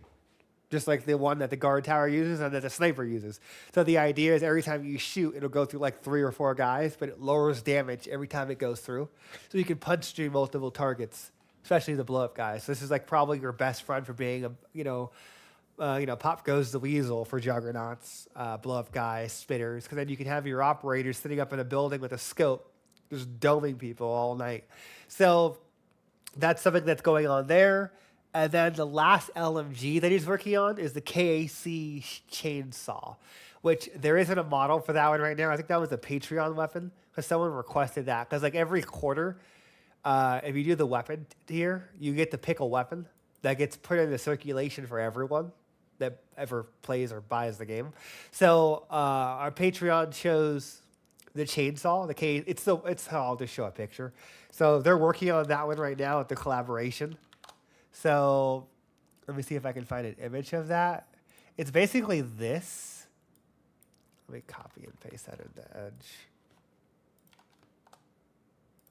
It's basically this. So they're working on it. Basically, that weapon right now is a collaboration with one of the Patreons that like does the weapon tier, and everyone will be getting that weapon. So the idea is like it'll just be added to. I think it's an operator weapon. So you figure every operator in the world will be getting this weapon sometime in the next like couple of weeks. But that one's on the back burner right now. I set up all the assets, and he's going to be working on the model and balancing that, and adding the attachments in over the next couple of weeks. But that's pretty much the last operator weapons that we're working on at that point, and that will basically like wrap up the core in terms of like the base offering for weapons. So like you figure at that point, again, our goal is like 3 to 4 weapons on every archetype, which is like we have the arsenal has gotten pretty large. Hold on, it has to shader compile. It hates me. I recently deleted my presets But you figure like, yeah, well, I don't know, other like I think it's like 6 for weapons, give or take, and then at that point, that will wrap up the base offering for operator weapons, and then they're gonna focus on quality over quantity. Where like in April, one of the things that Michael's been like really, really persistent about is that he wants to add more modifiable adjustments to the weapons themselves from just an operator and RTS perspective by doubling down on more attachments and just seeing what people like, what are the metas in terms of the actual like attachments that we do have. And then on top of that, adding like more configurables of like what kind of ammo does it shoot? What kind of like internals does it have for like the receiver? Where it's like under like like kind of like Call of Duty and Battlefield do, where it's like not visual things, but small little things that you can change on the back end that allow you to like hyper optimize certain ways of shooting or using the gun, because we want to make sure that the operators don't feel like a fucking gimmick when it comes to playing as them, which is why like after the civilian evacuation said and done, I'm going to be dedicating a good 2 weeks for them. Where is it? Right here. I just prototyping the operator driving for vehicles, because that's functionally working since we put in the vehicles in the game so they can drive. We just needed to get in there and test it and make the UI for it. Doing a UI pass for the gunsmith, a base UI pass, shooting polish, and then RTS interoperability, which is what we talked about last week, and then them being able to build via some kind of blueprint system like in Fallout, and then having them so they can call on airstrikes via airstrikes and support options. Because I want to make it to the point where the operators can play the entire game by themselves. So that way you don't feel like the RTS players have to babysit them. And you can say, okay, operator team, go off into Bravo, build a civilian evacuation, handle your own security, build your own units. And like the RTS players are fucking off in Charlie doing their own thing. Everyone can just have fun and just play the game the way they want to play it. There's not one superior way in terms of basically engaging with the content per se. So that's the kind of the thought process. And again, I mentioned this in the past, but we'll be adding a 3rd slot in April. So that way there's more incentive to have like secondaries, and then to have a treachery, which is like your super weapon, your MGL, your small, your flamethrower, blah, blah, blah, that kind of stuff. So I digress. Those are things they were working on later down the pipe. And that just kind of I think that pretty much covers everything that I covered in this post. I don't think I missed anything. No, everything was pretty much covered here. So we're going to segue into Q&A, because I see the YouTube chat has been very talkative today. And Discord, I'm sure, has been as well. So let me move the thing over to the Q&A filter. If you've asked the question previously, ask the question again. And basically, like YouTube, just copy and paste your question in. Discord, same thing. And it looks like I already see some questions on Discord, so I'm going to be jumping on those. So let's see what we got here for Discord. So Phoenix found the question. Okay, so Imperial Guardsman asked the question, is there a way to get reputation back? As it stands right now, the only way of getting reputation back is civilian evacuation. Is engaging with the civilians or just not shooting them to begin with. So the idea is it's a very basic system in terms of like, if you go out and you're committing atrocities and you're killing every civilian that you see and you're bombing indiscriminately, you're probably going to have problems. Unless you decide to basically like start evacuating them. And then that will have a trickle down effect where people will start to put you back in good graces. Let's see what else we have there. Okay, let's see. Isn't there a way to build CERC households if a zone is full? You can build temporary housing. Don't know if this is going to be an issue if the zone gets full. No. For the time being, we're going to keep it completely relegated to the world buildings and just keep that fairly straightforward, because there's another problem that creates by having them build structures on the zones. If those buildings get destroyed, then you have to release tens of thousands of people into the world, which then blows up your computer from the sheer amount of entities released. That's why in Legacy, when there was a max infection event, we'd have to kill a vast majority of them if the infection population was over pop. Because that's why you would get it where like one infected would sneak into your civilian hold, turn everyone, and then you'd have 200 infected in the center of your base. But the problem was that the game, the engine, your computer, like there's no game on the planet that can handle that many AI concurrently in a map. Days Gone maxes out around 200 to 300. Space Marine is like 100 to 200, and everything else is a prefab or a fake simulation where they're like not even really alive. They're just faking gameplay. So we have to keep that hard restriction from just a technical standpoint of like 200 to 300, maybe 500 at most. So that is a good idea on paper, not doable with current standards of like technology. At least in the level of simulation that we're aiming for. Let's see, what else was there? So let's see.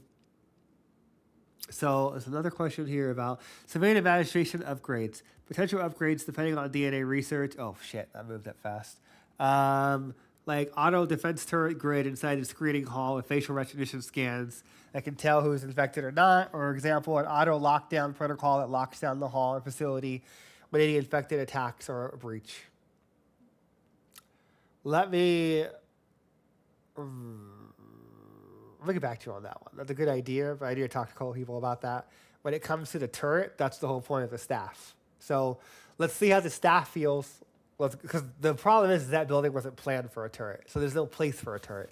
So you figure for right now, we're going to go with the confines of the staff and the security teams you get to hire and use that as basically the model going forward for just how you protect your civilian evacuation investment. Morrow asked the question, will there be a system for transporting civilians through subways? For example, if you capture a subway station, civilians will be able to travel to the evacuation zone by train. Subways are still on the backlog right now. I talked to some of my artists about it, like Ephraim. There's too much in flux right now to do the subway system.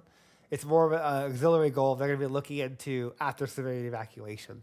So I'm going to put that in a pin, and we can come back to that in a couple weeks. But that is a good idea. So I'm going to put that down on the wish list and see what we can come up with for that. Because we actually, for people that weren't here last week, I think we had a brief discussion on the tunnel networks and the subways. And I was talking to Derek about it, the other programmer, because I program and Derek programs. So the idea is that we came up with like a good little middle ground of doing the subways like the GLA tunnels, where they're just garrisonable tunnels, or like the Nautilus worm tunnels, where you put them into a tunnel, and then if that tunnel network is connected to another tunnel network, then you just have a transit time, and then they come out the other side, and then it's just an entrance that's big enough to accommodate the units. So that's something that's the direction or the vector we're going in long term, but I don't have any other news on that right now. There's too many parts moving right now, so that's kind of like a wish list line item later down the line. Now, Kat asked a shit ton of questions. So hold on, I gotta like index these. Any way to have an inverse relationship between the infection amount and the amount of reputation loss? I.e., as the infection percentage increases, the loss of reputation for martial law decreases. Hold on. So you're saying that you are proposing that we gauge or we scale a reputational loss based off of the population density of said zone? Is what you're basically saying?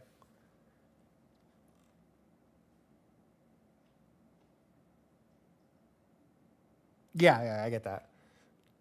Let me think about that for a second. I'm going to think about that. Let me come back to you in just a second. I got to think about that for just a second. What are the cons of that?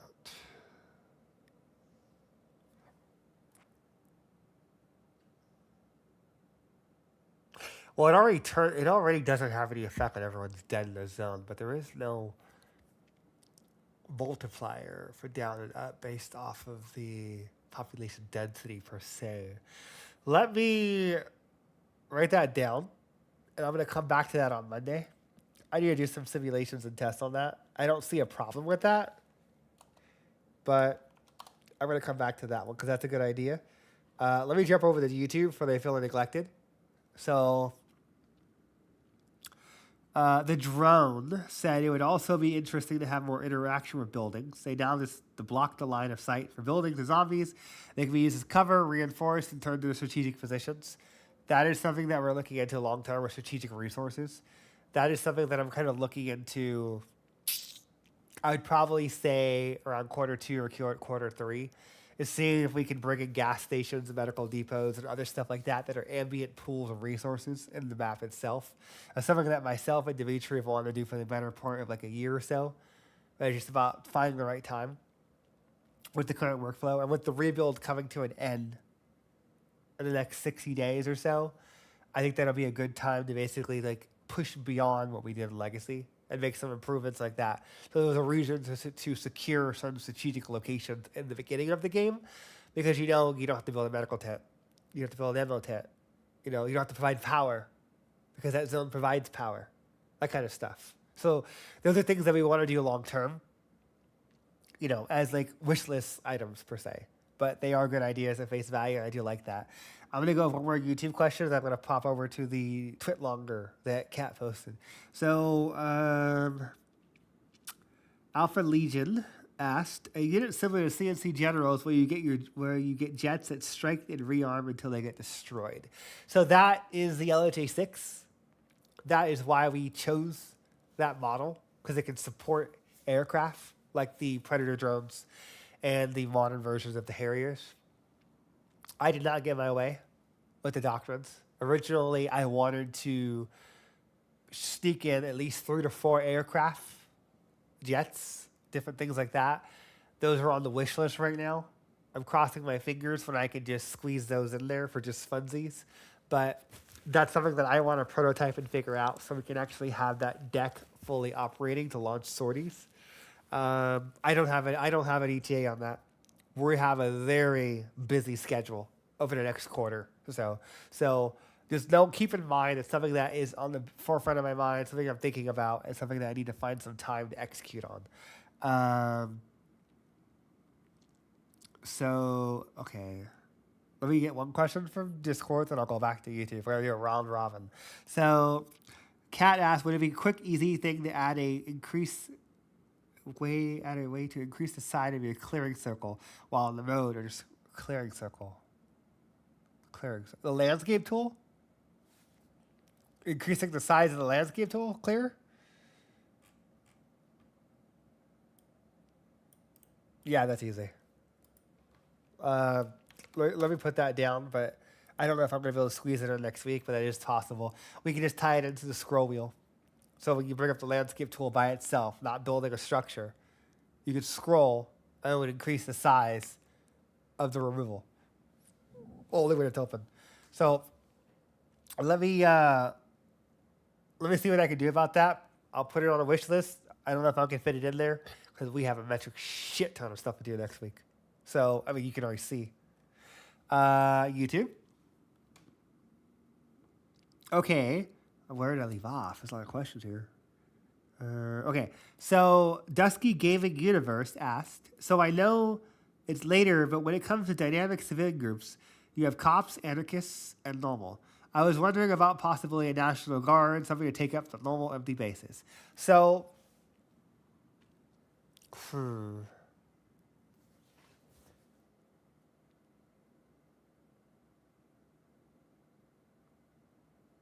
I can't answer that just yet. I got to talk to like 3 other people. Because the problem is that, let me get back to you on that one. It's not a bad idea. I'm going to put that on the wish list, on a pin, because you figure right now, my biggest priority for the factions is getting across the different archetypes of how you could play the game. And then there's too much cross-pollination with the National Guard and the police faction. So, like, you figure, I'd rather just do the police faction and make it to where they're just remnants of the first responders that got overran. Probably like the RPD Raccoon City Police, where they just kind of like try and make the best they can at the police station kind of deal. And try to triage and help people until they eventually can't and everyone dies. But I'm going at it from a direction of each faction is a feedback chamber of how you play the game. Where the anarchists are killing everybody. Civilians, everyone alike. And so your bad morality, your raiders from Fallout per se. And I'm looking at the police as like the good guys, the paramedics, the firefighters, potentially the National Guard, where they're just the ones that are just trying to hold everything together because it's their neighborhood and their city. You're a visitor from out of the state because you're not even, CERC isn't even housed in San Francisco. They're just like the CDC. They go where they're called. The only difference is they have a military and a scientific branch. So let me mull on that because I know people have been pushing for this for years, is having some kind of National Guard in the game. But I feel like, because I've been talking to Dimitri, we go back and forth on this for like the better part of like the year, getting to the point of implementing these fuckers. And like I mentioned in the past, we have like 3 vehicles made for Pierce's faction. We have 3 vehicles made for Natalie's faction, anarchist. Police. Police is Pierce. Natalie is anarchist. And the biggest thing for me and Dimitri, because we put them in, like if you go back on the Steam and you play a 2022 version of the game, the police and the anarchist faction were in, but they were just reskinned versions of each other. And there wasn't really much there. We took them out so we could just not spread ourselves so thin and focus on quality over quantity. And I think that going into Q2, I'd want to look at stuff like what you're suggesting and seeing, instead of just making an entire faction about them, why not roll them into the police faction? Because like you figure the firefighters and the paramedics are genius ideas for giving them utility of healing their own units, and being out in the field is like you're a medic. But they're not like as strong as your medic. They're mostly focused on like healing and triaging people on the map, but they travel. Like how you see a blow-up guy and a spitter and a standard, you're going to see an assault guy and a shotgun guy and a paramedic running around the city when we put the police faction in. So like, and then because the biggest thing is we have like those 3 archetypes, which is beat cop, SWAT, and it was a SWAT normal like assault and then a sniper. Maybe we could look into like a National Guard guy. It's like another tier of that kind of stuff. But let's put that off for right now. It's a good idea for us to look into and explore going into Q2. As I basically just kind of like, because like once the main evacuation's over and April's over, with a little bit of change going into May, I'll put a new post up. It'll explain the thought process, what we're doing going into like Q2. And everything in terms of what's going into dynamic civilian groups. And then that will be where I like make my final decision in terms of like, do I want to go with the National Guard or how we want to balance that and sequester that? So we'll come back to that, but that's a good idea. I'm going to put that on my wish list. So for Discord, okay, Kat, you asked like so many questions. I got to jump around. Big Rudy, is all those your questions or are they just like questions from before that I missed? So that way I don't want people to think that I'm only answering your questions. Okay, yeah, I'm going to have to jump around. So, okay, Big Rudy asks, will security teams be presented as different models from CERC? Yes. I don't know if you were here earlier, but that was the mock-ups that I was showing earlier. So if you rewind earlier after this podcast is over, you'll see basically like the designs that me and Michael are going back on for the security troops. Because we want to make like a unique, like a different looking assault that is not the assault. So it's clear for the silhouette and the readability of that unit at a distance. And I see a question on YouTube. Let's see. Well, okay. Oh, God, that's a lot of questions. Okay. Do you have... Yes. So the drone, do you have a plan to display the contamination zone on the map like in Legacy? Yes. The operator can only be controlled in third person. Potentially later down the line, we could add a first-person aiming mode, but that's like a wish list. Like I'm not even fathoming that right now. It's something me and Michael have talked about, and it's something further out down the line. Is it possible to erode? No, for being able to control any of this, operators are the only units you're going to be able to control from an TPS perspective. That's a lot of questions. I gotta jump over the Discord. I'll come back to your questions in a second. That's a lot. Let me jump to one of Kat's.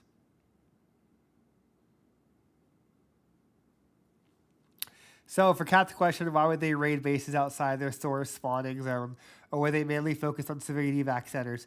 They're going to raid anything or they can reach, because they're going to think they're next. So you go out and you start killing civilians, they're going to think you're killing everybody. How do they know you're killing A, but you're not going to kill the people in B just because you felt an itch tomorrow? So the biggest thing is once you commit to killing civilians actively in excess, it's going to be a trickle down effect where everyone on the map is going to eventually like hear about it, and the closest to the epicenter gets it the strongest. And the people that are further out, I'm like, oh, that didn't happen. I don't believe that. That's just, a ghost story. So like 3 to 4 zones down, you're gonna barely feel the reputational hit. But 1 to 2 zones, the one you're in, biggest hit. And then it'll be a trickle down. We're gonna balance the range and the amount once we get that first pass out, because I'm gonna be doing some kill all runs and some civilian evacuation runs and some hybrid runs, and just making sure that it's redeemable, where you can actually come back from it in the mid to late game. So, excuse me, those are all things that we're looking at. Because like here, actually, you know what?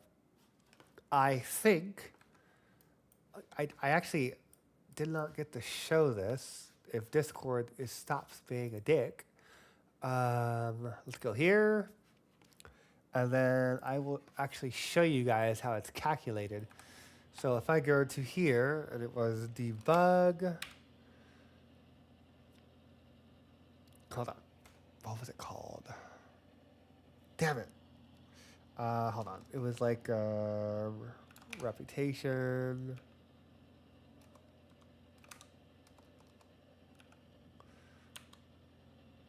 There it is. So I turned it on, and if I purge, and then zoom out, let's see.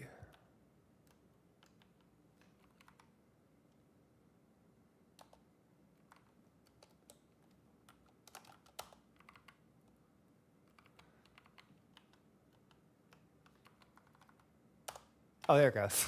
I was having a panic attack. I was like, wait, what the fuck? This was working before, I swear to God. So you can see in this case, this zone lost 1 reputation. And then you figure this one lost 0.25 and that one lost 0.25. So the idea is that every time that a civilian bunch is killed, per se, it's going to essentially like determine how many hops it's doing between the zones, and determine what the ripple amount is and the loss. So then that way it's like, oh, well, like you can see in this zone, it's substantially, it's a sizable dip there. If you go here, it's barely a blip. It's barely affecting it. It's small, little one.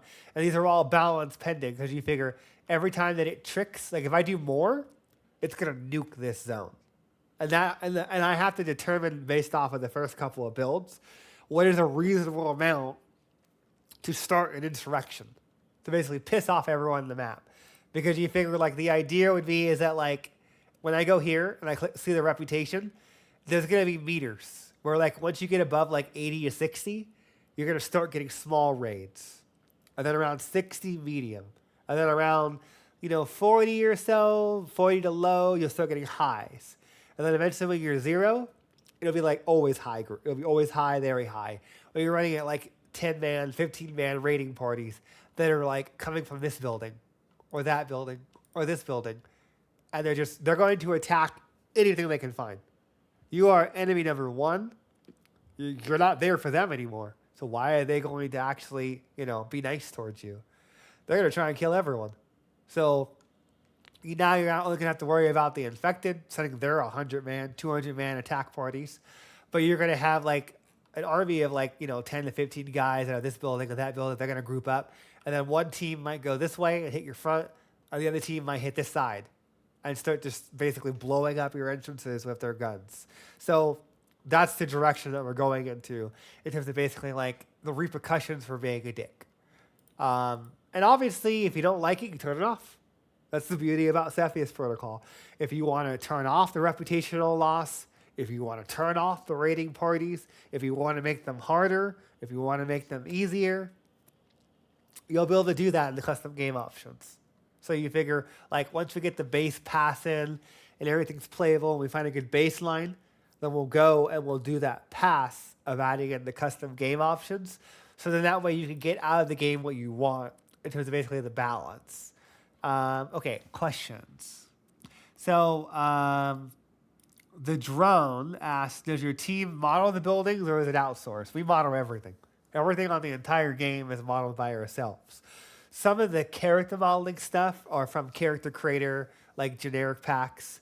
Weapons are all made by Michael. Vehicles are all made by Dimitri. Some source base assets are bought off of like CG websites, but then we spend like weeks modifying them and tweaking them. Like this LCAC is based off of like a model on like a popular 3D modeling website, and then we animated it, modified it, rigged it, did all the other stuff. Because there's only so many ways you can design a hovercraft. All of our weapons are designed in-house. So Michael does all the weapons, the attachments. Some of the gear is basically like based off of like packs or other stuff that we do. It just kind of depends in terms of like some of this stuff is completely custom, some of it's not. We kind of like outsource out when we have to. But for the most part, like 80%, 90% of the game is just the people on the team doing it. Like the aircraft carrier is from like a popular modeling website. And then Dimitri took it over the course of like a week or two, optimized it, cleaned up the textures, UV'd it, animated it, rigged it, that kind of stuff.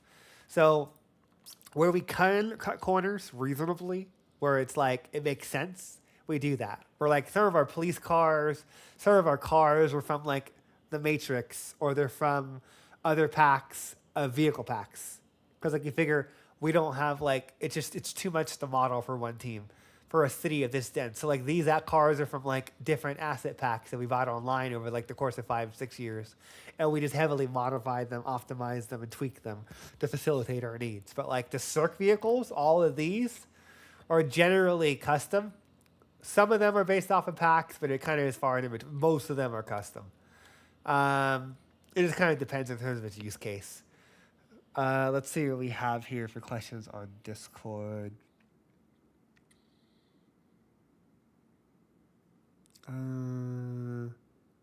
Okay.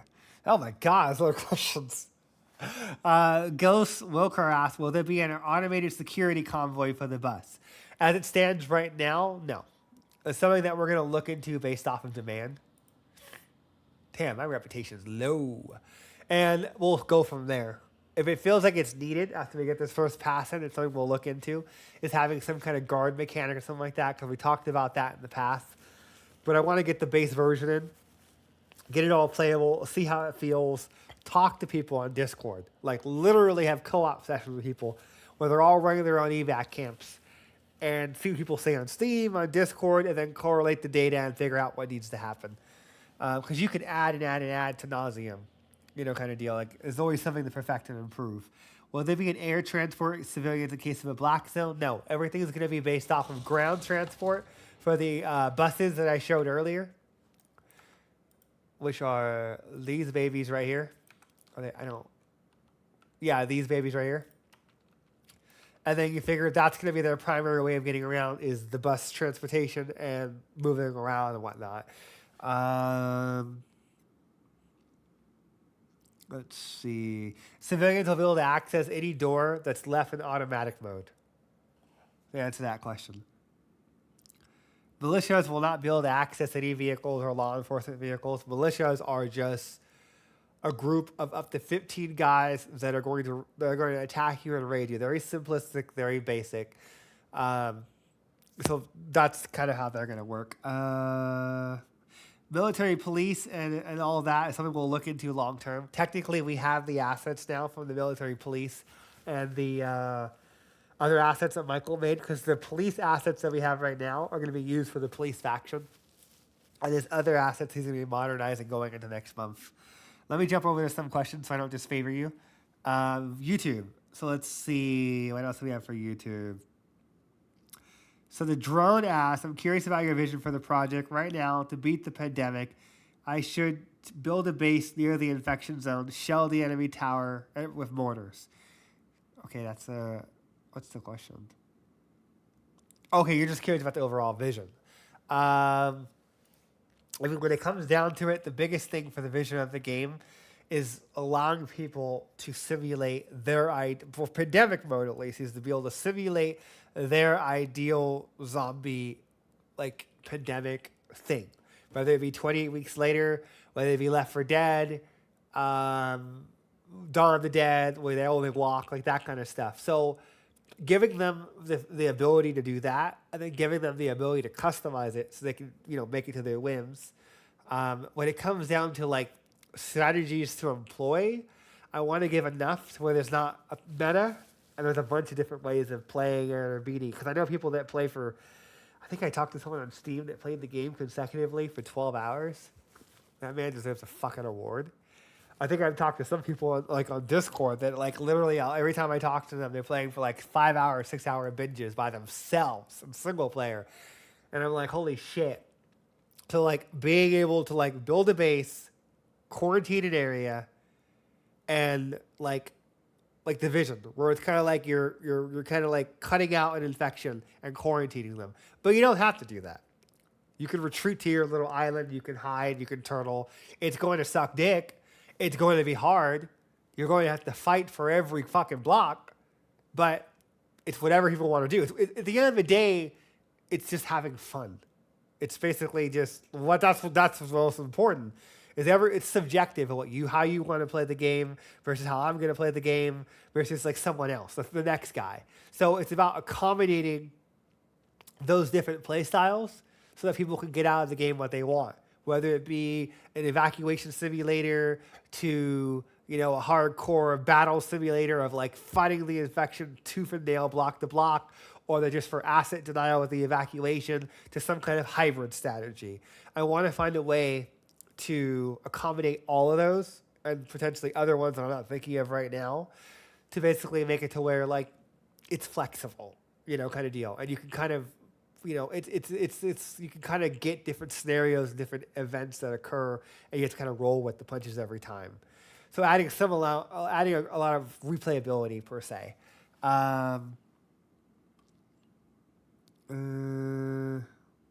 So that is something that we're looking in for Alpha Legion, is adding more infected variations. Going into April, we're going to be adding in some more around the operator polish. There's about a couple that we've been holding off, me and Michael, like 2 or 3. But I can't talk about them too much right now. But we are looking at the utility of the infected, because you figure the infected need a facelift substantially. CERC has the doctrines, they have the DNA, they got the civilian evacuation. They have everything going for them right now. So, like, after that operator polish, you bet your ass the next major goal, before we even think about doing dynamic civilian groups, is going to be Leviathan, Lieutenants, infected mutations, and a couple of offshoot new infected that me and Michael have been experimenting with, like the Stalker and a couple other ones. So that's kind of like April infected card stuff. Like on that list that I talked about is basically like, where are you? Where has Dalif gone? This area. There's some stuff that we haven't really posted here, but we'll be talking more about that going into next month. All right, so Discord for questions. What do we got? Let's see.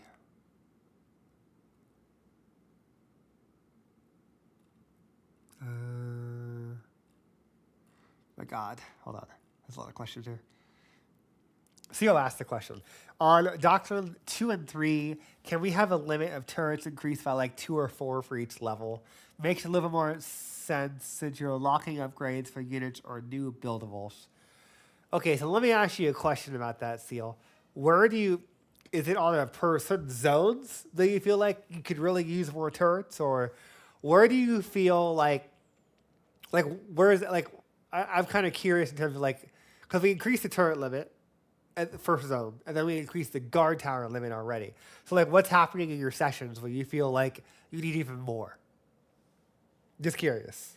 I just want to understand where you're coming from, because I need to talk to Hawk and Leon about that, and I need to talk to Michael about that. Because you figure, like, they're the guys that do balance. So extrapolate on that. Give me some more details. So then that way I can go take that and communicate with them. You have some zones that you feel are kind of odd, or some things are happening in gameplay. I want to hear it. So while you write that, let's see if I can see if anything else. Phoenix asked a question for a programming question. Will the AI faction population be based off of how much resources they get, or will be timing how many? Yes. Okay. So good question, Phoenix. That is a major change going into next week. That's another reason why there wasn't an experimental build today, and it's the reason why there's not an experimental going into like probably mid to late next week. It just patching some of the new Iron Wake fixes and Calypso fixes, and then Angel Island, because we'll probably have Angel Island sometime next week. There's like an early playable rough version.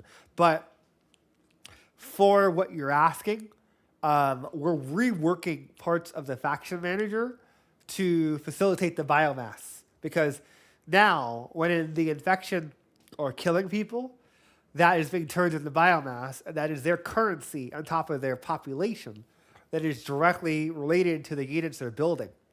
So that way, comes next weekish, you'll be able to start starving them out. Now, you won't have the civilian evacuation and all the other fancy things immediately after that comes in on experimental, but you'll at least have one more option in your utility belt with martial law being in next week on experimental. The being able to move populations being in next week. And then the actual density of the zones, the population in that zone actually mattering. Because now you can starve them out even now, even without civilian evacuation, and we start purging entire neighborhoods. So yeah, that is something that's going to be coming in next weekish. Let's see what we have here. So Dusky Gaming Universe asks, I'm wondering if possible a doctrines for the tank could be a little bit tweaked with a weaker second tier tank, like an upgraded M60, something a little beefy but cheaper and weaker than the Abrams. So you're looking for like a middleman tank that's not the Abrams, basically. We've always seen that as the Striker cannon, as like a middle ground, because the Bradley is a super weapon for infantry, the Abrams is a super weapon. I don't have my weapon nuts in the room for Dimitri and Michael, so I don't know what would be the modern equivalent that's a step down from the Abrams. That's not the Striker or the Bradley. I don't know. Are there already weapon nuts in the channel? I don't even know what would be even middle ground for that. Let me, if someone has a suggestion for that, feel free to throw it in the channel, and I'll see. I'll just put it in the wish list area. Oh, I think Kat wants to talk. Hello? I invited you to speak, if. Yes, I was going to just suggest you could just use the M10 Booker that was canceled. That was going to be kind of a intermediate light tank. I think the U.S. Army was developing. They canceled it, but this is alternate reality, so you could do that. I'm looking it up right now. Hold on. Let me. I guess the question would be: is why do you? I'm assuming it's because of the cost of the Abrams. Is that you guys want something that's like in the middle ground of like not like 30 to 40K, not as survivable as the Abrams, doesn't have as many weapons as the Abrams, but it's something that you can kind of like, I assume, like mass produce in the mid game as a transitional piece until you have the money and the logistics to support tanks. Is that the thought process here? Something along. I'm just trying to understand where you guys are coming from. I mean, speaking for myself, I think if the current Striker cannon is buffed a little bit, it'd be fine. So you would think that it'd be enough just to just buff the Striker? Personally, yeah, it just doesn't quite seem to pack enough of a punch yet. And I'm assuming, I suppose, the Juggernaut or other things as well? Yeah, like the Jug and like the spike turrets. So like that's the bigger thing. Turn it more into a piercing weapon rather than like an AoE. Because as it stands right now, I think the Striker right now is an AoE for the most part. There's some AoE there. Um, the Abrams is AoE as well. It just has a huge amount of damage. I don't think there's a single tank in the game that is a glass cannon that is like a one-hit kill, like the tank destroyer from Company of Heroes. So, because we have the Hellfire missile on the Sparrows, and that's basically your glass cannon. That's like your fire and forget missile that's perfect for hunting down juggernauts. That is like literally a juggernaut hunter and a Leviathan hunter. We have the striker cannon, but that's more AoE than direct damage, I believe. I'll have to confer with Bobby. And actually, Bobby, can you talk? Would you want to speak if? I know it's late in Germany, so I don't know. No, I can talk without background noises. Okay. Hey. Endow me with your knowledge, man. A balance. Yeah. So, can you please repeat it? So they were talking about adding in a middle ground tank between the Abrams and the Striker, because they were saying that the Striker seems to like AoE-ish, and then the Abrams feels too AoE-ish. Like it's not like directed. It's not like a direct M10 tank killer from Company of Heroes. And then the Little Bird has the Hellfire, which is a direct, like, you're dead to like the Juggernaut and the Leviathan. So what do you think about that? I did add 2 pictures of 2 light vehicles in the channel. So my question One is, is did you agree though with that assessment that the Striker and the Abrams are more AoE focused and direct target? the Striker is, well, it's a troop carrier. Well, the My M10 opinion. version. Or whatever. Let me see. Wait, Yeah, I'm wait. talking about the Cerberus. If I can spell correctly. The M105 version. So I'm talking about the M105 version where it's like, I don't know off the top of my head, but like, I didn't do the balancing because I know you two did, but like the shells itself are very directed. And like Kat was saying, it's not very good against the Juggernaut in mid to late game, and you really have to like mass them out. But when you have like the Hellfire missile for the Sparrow, it's like 2 or 3 and you're dead. But for the Cerberus, it's like 5 to 6, I think it is. So it's like, I think what they're wondering is, do we buff the MGS version of the Cerberus, or do we look into some kind of mid-tier cheap armor that is like anti-armor for when the Leviathan is added and when the Juggernaut is added? I think that's what they're talking about, right, Kat? Yeah, I mean, I think just again increasing like a piercing and less AoE on the Striker, maybe a little more range. So you have to have units kind of on point scouting for it, kind of like the TOW, right? Increase the range of that a bit, but you need something in front to spot for it. You know what I mean? Yeah. So basically, give them the ability to hit a little further, a little harder, more directed fire, less AoE, and make them kind of like a good, cheaper anti-jug, anti-spike, etc. What say you, Hawkins? I mean, I am gonna write it down. Okay. You gave him a tongue twister because now it's like shit. Okay, we'll look into that. That's good though, because you figure then we can kind of see where things might be needed of just tuning up like some element of balance, or seeing if it's a matter of like, do we need to put a transitional vehicle in, and if we need to, what would that facilitate? Because you figure that's where the law came from of just talking to people on Discord and Steam.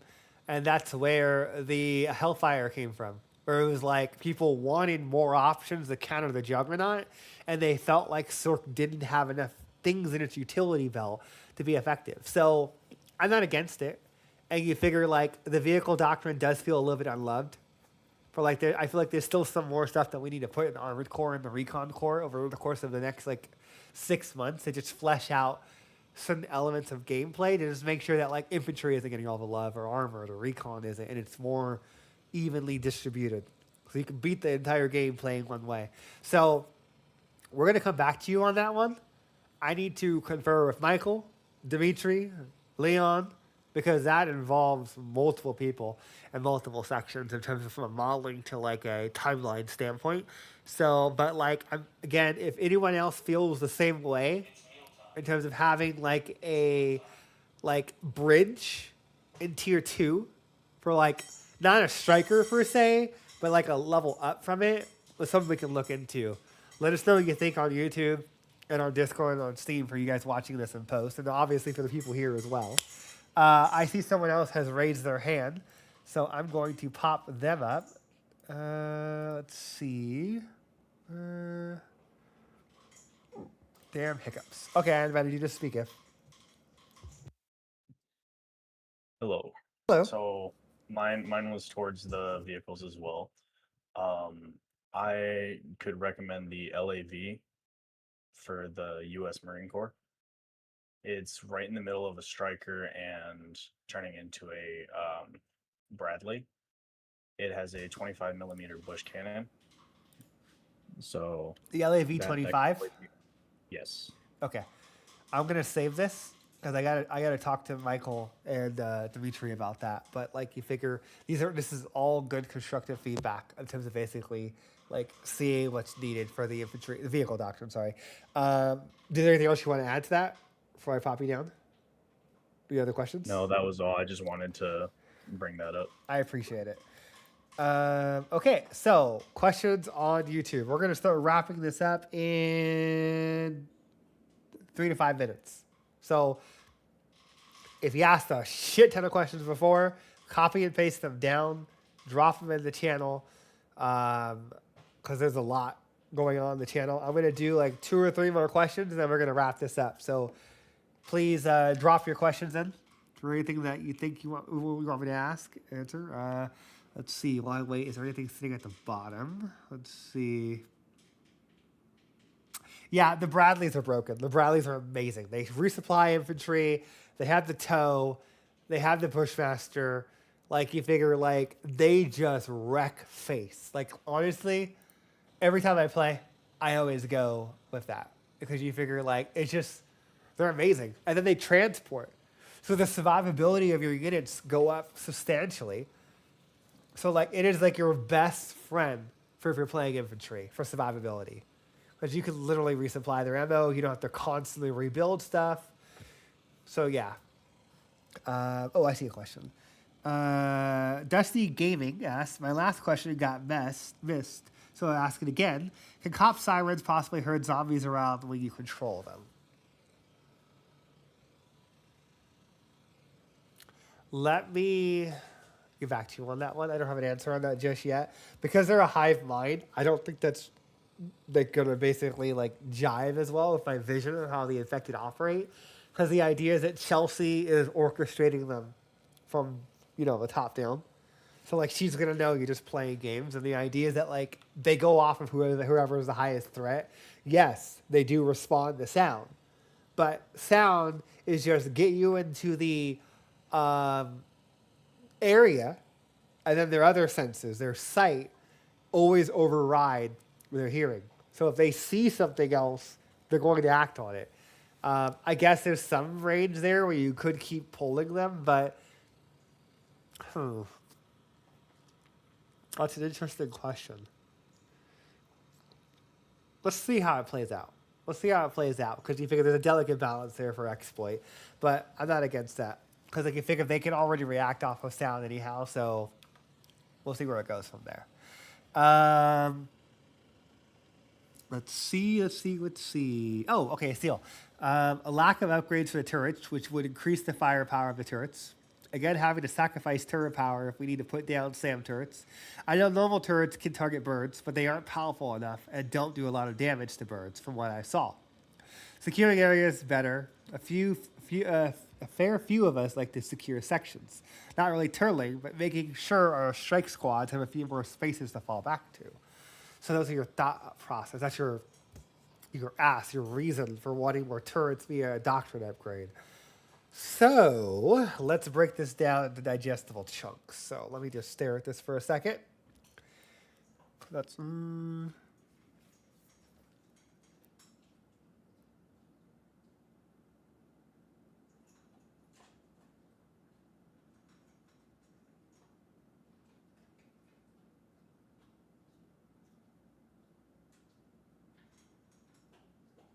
is true. There's that to contend with because let me go find an engineer. because like you figure you get 12 of those per zone. Depending on the zone density, you're gonna do like probably 3 to 4 with the SAM, and then you do like maybe 4 of those, 2 to 3 of those for Juggernaut anti-armor, and then use guard towers to supplement the bridges and breakthrough points. Is there some zone in particular that you're referencing in the game? Some map that you feel like this happens consistently on? Or are you just talking like across the board regardless, just in general?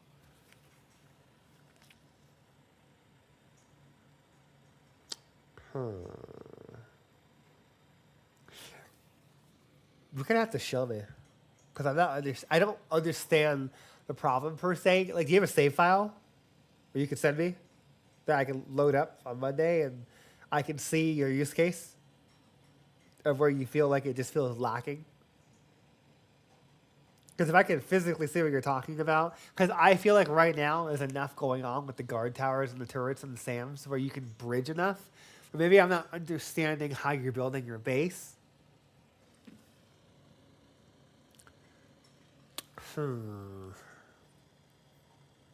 He's basically saying that once we add in the other infected, it's going to basically like make it worse.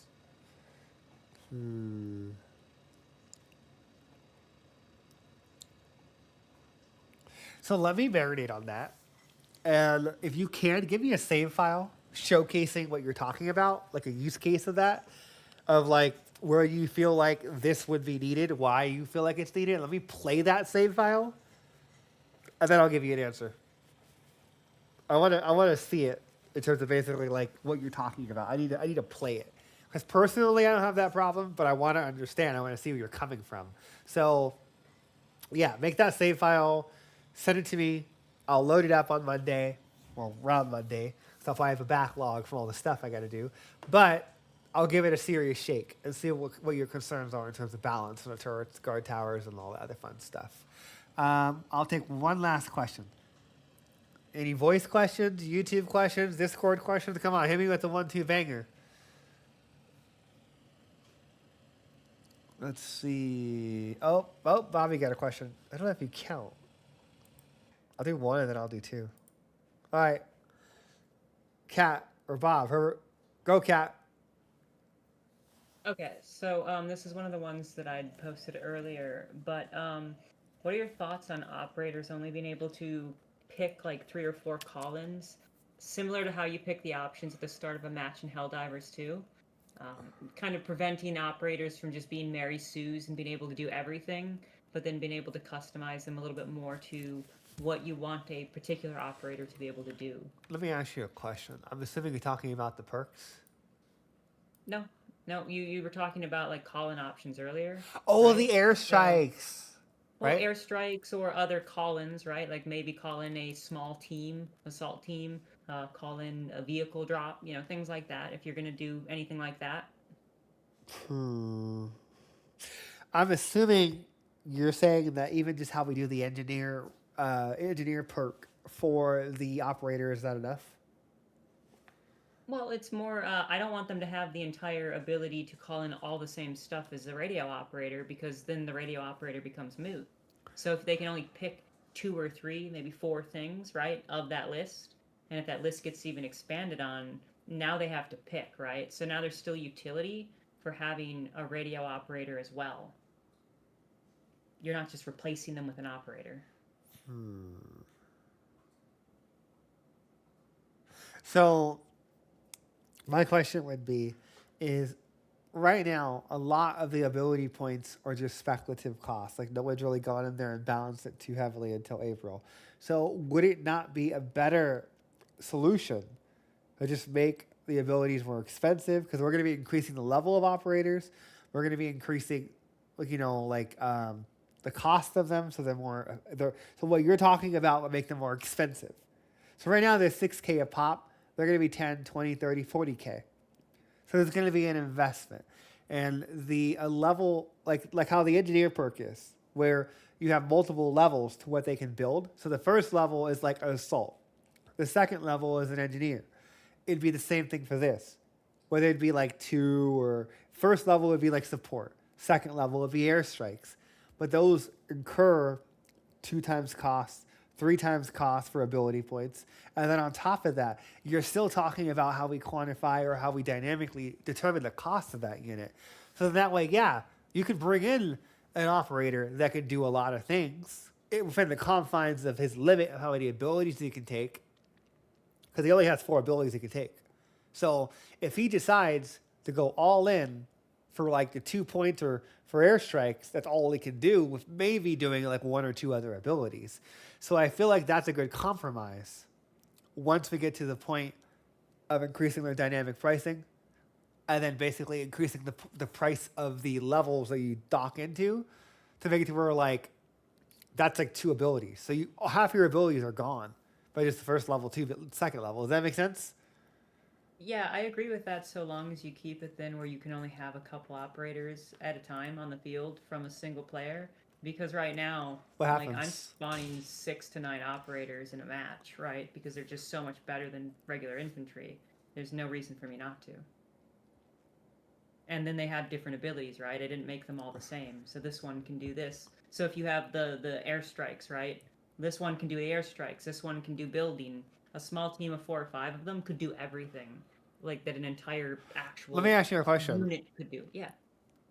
Is that necessarily a bad thing once you factor in the cost and the investment of, especially when you lose them, because you figure it's Oh, for sure. Yeah, yeah. it's the question of quality versus quantity, where it's For like sure.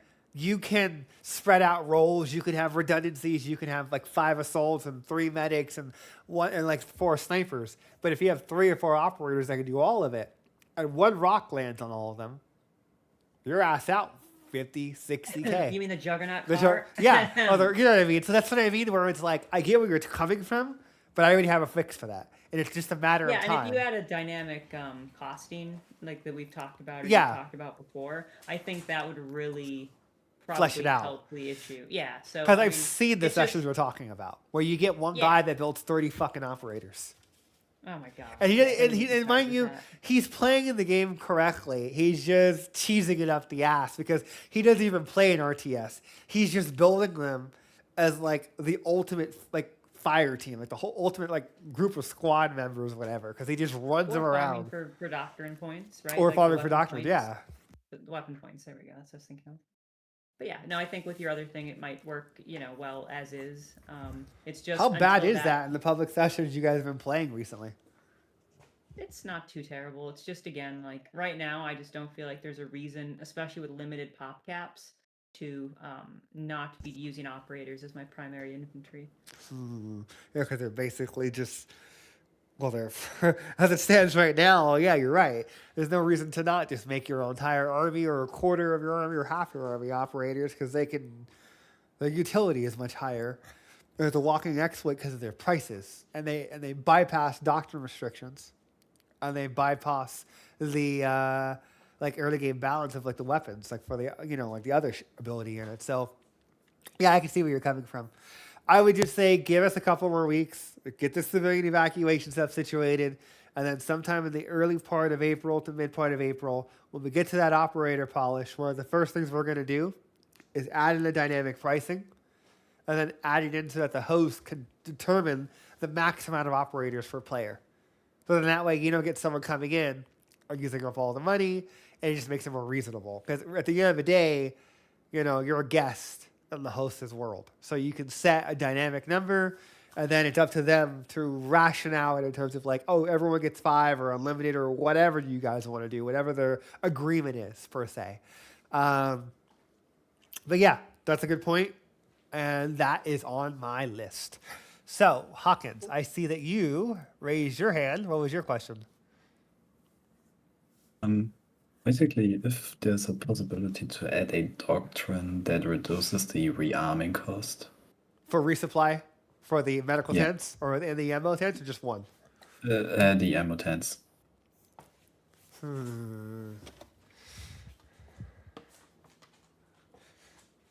I'm assuming so this would be for the barracks, the motor pool, the LHJ6, and the ammo tents, right? All of them? And the ammo boxes, or just pertaining to just one section of the game? like a few vehicles cost up to 4,000 to rearm, just like to have a 10% off, as example. In what tier two On and the tier three, rearming or are you suggesting one in each Yeah, tier? tier two and tier three. Like it's an upgrade so that like you get, due to the infection spreading, that the arming cost decreases. Logistics and efficiency improvement. Let me get with Derek on that one, because that's a good point. The doctrine system should support something like that, especially for the cases of mutilators for like a horde mode. Let me I'm gonna write that down, and I'm gonna talk to Derek about that, because that should be a pretty simple fix for one of us to do, because that way we can put it in there for you to balance. And you can come up with some kind of thing of like, 10, 20, up to like, 10%, 20% for tier 2 and tier 3. That way it lightens the load a little bit. Because like you figure, that's the other thing, is like their assumption is that because we're spawning higher rarity enemies in the tier, in like mid to late game, you're making more money because they're attacking more frequently, and they're attacking with higher tier enemies, which give you higher amounts of money per kill. That's the thought process. So there's always, this is one way of solving it, because one thing we've talked about is potentially even having a doctrines where like it increases the bounty kills in tier 2 and tier 3. We've talked about having soft cash upgrades increases, because the biggest thing is money. And I got to play some more games with people on public Discord, and I need to play some by myself, because I need to see the money situation as it stands over the last couple of weeks of after all the recent changes. I'm kind of waiting until civilian evacuation's in, because that's gonna be a major fucking paradigm shift to the balance of the game, because you have an entire new income source for evacuating these civilians, and an income sink from shooting people. Because even in Legacy, we took away money when you shot someone. You can turn that off in custom game options. You can even make it to where they give you money when you kill them. That's up to you. I don't care. But I'm going to have to look into that. So I'm going to stall out probably for another week till we get that first build in civilian evacuation. And then that way I can balance the money from that standpoint. Just make sure everything's like, accommodating everything. Let me write that down. Hold on. Doctrines support for resupply percent reduction, which is, I actually know where that would go. That would go here. Okay, so let me save that, and we'll come back to that. And then any other question? We'll take one more question before we push off. Ghostwalker had a question posted about 15 minutes ago. Yeah. He asked, will there be a versus made for multiplayer? No. As it stands right now, we're primarily focused on the PvE aspect of Chelsea and the Infected. My first and utmost priority is just getting us out of early access with Pandemic and the campaign Horde operations. That is like my goal going into the end of 2026. At that point, the game isn't over. There's other stuff to do. Those are auxiliary goals that I want to look into long term, is see if we can figure out versus. Because obviously doing versus in multiplayer is like an entire new pasture of stuff to do. Now, at face value, like if I do a couple of console commands and I change my faction manager, I can control the infected. They go and they follow my orders. They just do everything automated, because there's no mechanisms in place to like tell a Juggernaut to throw a rock when I want him to, like an ability. There's no mechanisms in place for like telling a blow up guy to just blow up in this moment. You could just click him and hit the delete button, I guess. That would technically blow him up where you want him to go. But those are things that we're looking into later down the line. I would say that's like 2027. That's like stuff that we can look into with like because that's I think that's post-launch content, in my opinion. I think that's like we're out of early access, all the bullshit's over with, the rebuild's been way the fuck dead over, and it's the campaign, because like the campaign is gonna take me 6 to 8 months easy. So you figure I need to move hell and high water going into June, July to wrap up Pierce, wrap up Natalie, get the 2 dynamic civilian groups, maybe 1 worst case, and then start the campaign with Michael and start getting that planned out and situated. So I don't want to put too much on because I want to, again, I don't want to be in early access forever. I want to just keep adding and adding and adding and adding. I want to get to a cutting point where we're like, okay, we're leaving early access. It's over. I don't want to be that project. So just keep that in mind. Like, there's going to be a cutting point where we're like, okay, we're not adding anything new. We're locking in what's already there. We need to like stop rearranging the table and just lock this shit in terms of basically like the stability, the performance, the gameplay, blah, blah, blah. So just keep that in mind. But it is a good idea for the versus. It's on my wish list. We talk about it quite a bit. And that's why we've programmed some of the systems the way they are.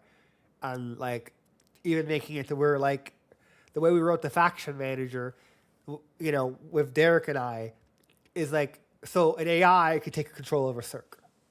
The same way what I'm doing with the civilians is basically a precursor to dynamic civilian groups, but also CERC being playable as a faction via like the AI taking control of them while you're doing something else, or even just having it like layers where you can like let them deal with a zone by themselves. So those are just things that we're like slowly but surely working towards. Let's see. Any other questions? All right, one last one. I swear to God, last one. Then I'm totally done. So, they pop Hawkins down. Is there a hard one anywhere?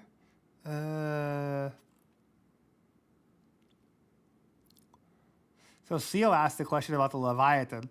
Is when they start tunneling behind your lines and attacking bases at the back, especially the evac bases, it's going to make defending areas a lot more harder overall because you have to start doubling back every time to deal with them due to your turret limit. Same with the birds. It'll be hard to defend areas if they came in far across the body of water, and there's Leviathans and other infected to deal with. There won't be enough turret cap to deal with either effectively. So, 1, the SAM sites do provide a very large AoE. 2, you got the repeaters. 3, you also have the Blackhawks that allow you to scan under the map and know where the Leviathans are. The biggest issue with the Leviathans is that preparation. Like day 2, well, I think it was about day 4 or 5. When day 4 runs around, you're gonna need a Blackhawk.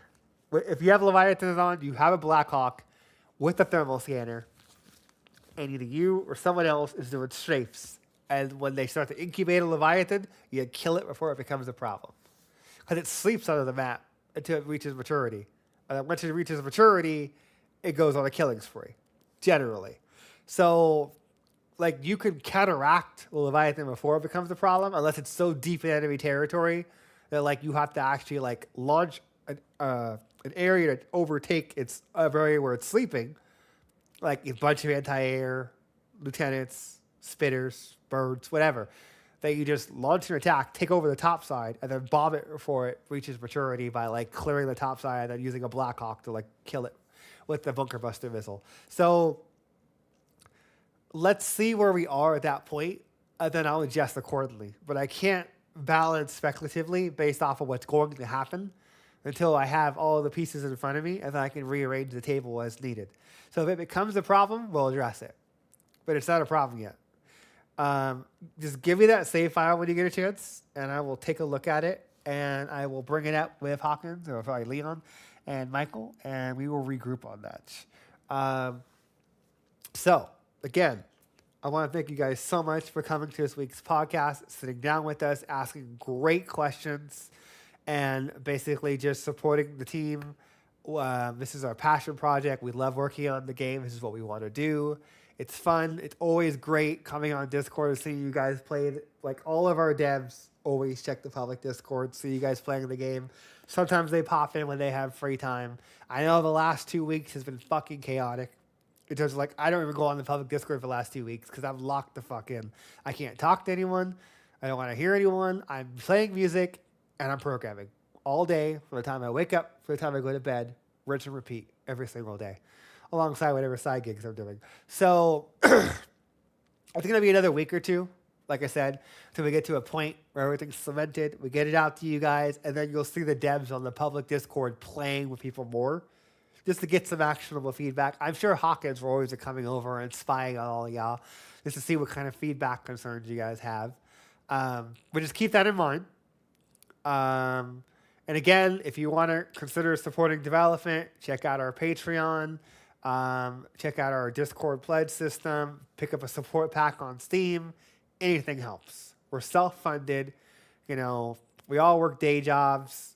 This is our passion project. We work on our day job, and then we come home and we do this job. So you figure, like, it is what it is, but we love what we do. So again, thank you guys so much. You guys have a great weekend or morning or wherever you are. And hopefully Durvar will be here next week. He had like a family emergency, so in that way, like, we'll get to see him too. And yeah, have a good night.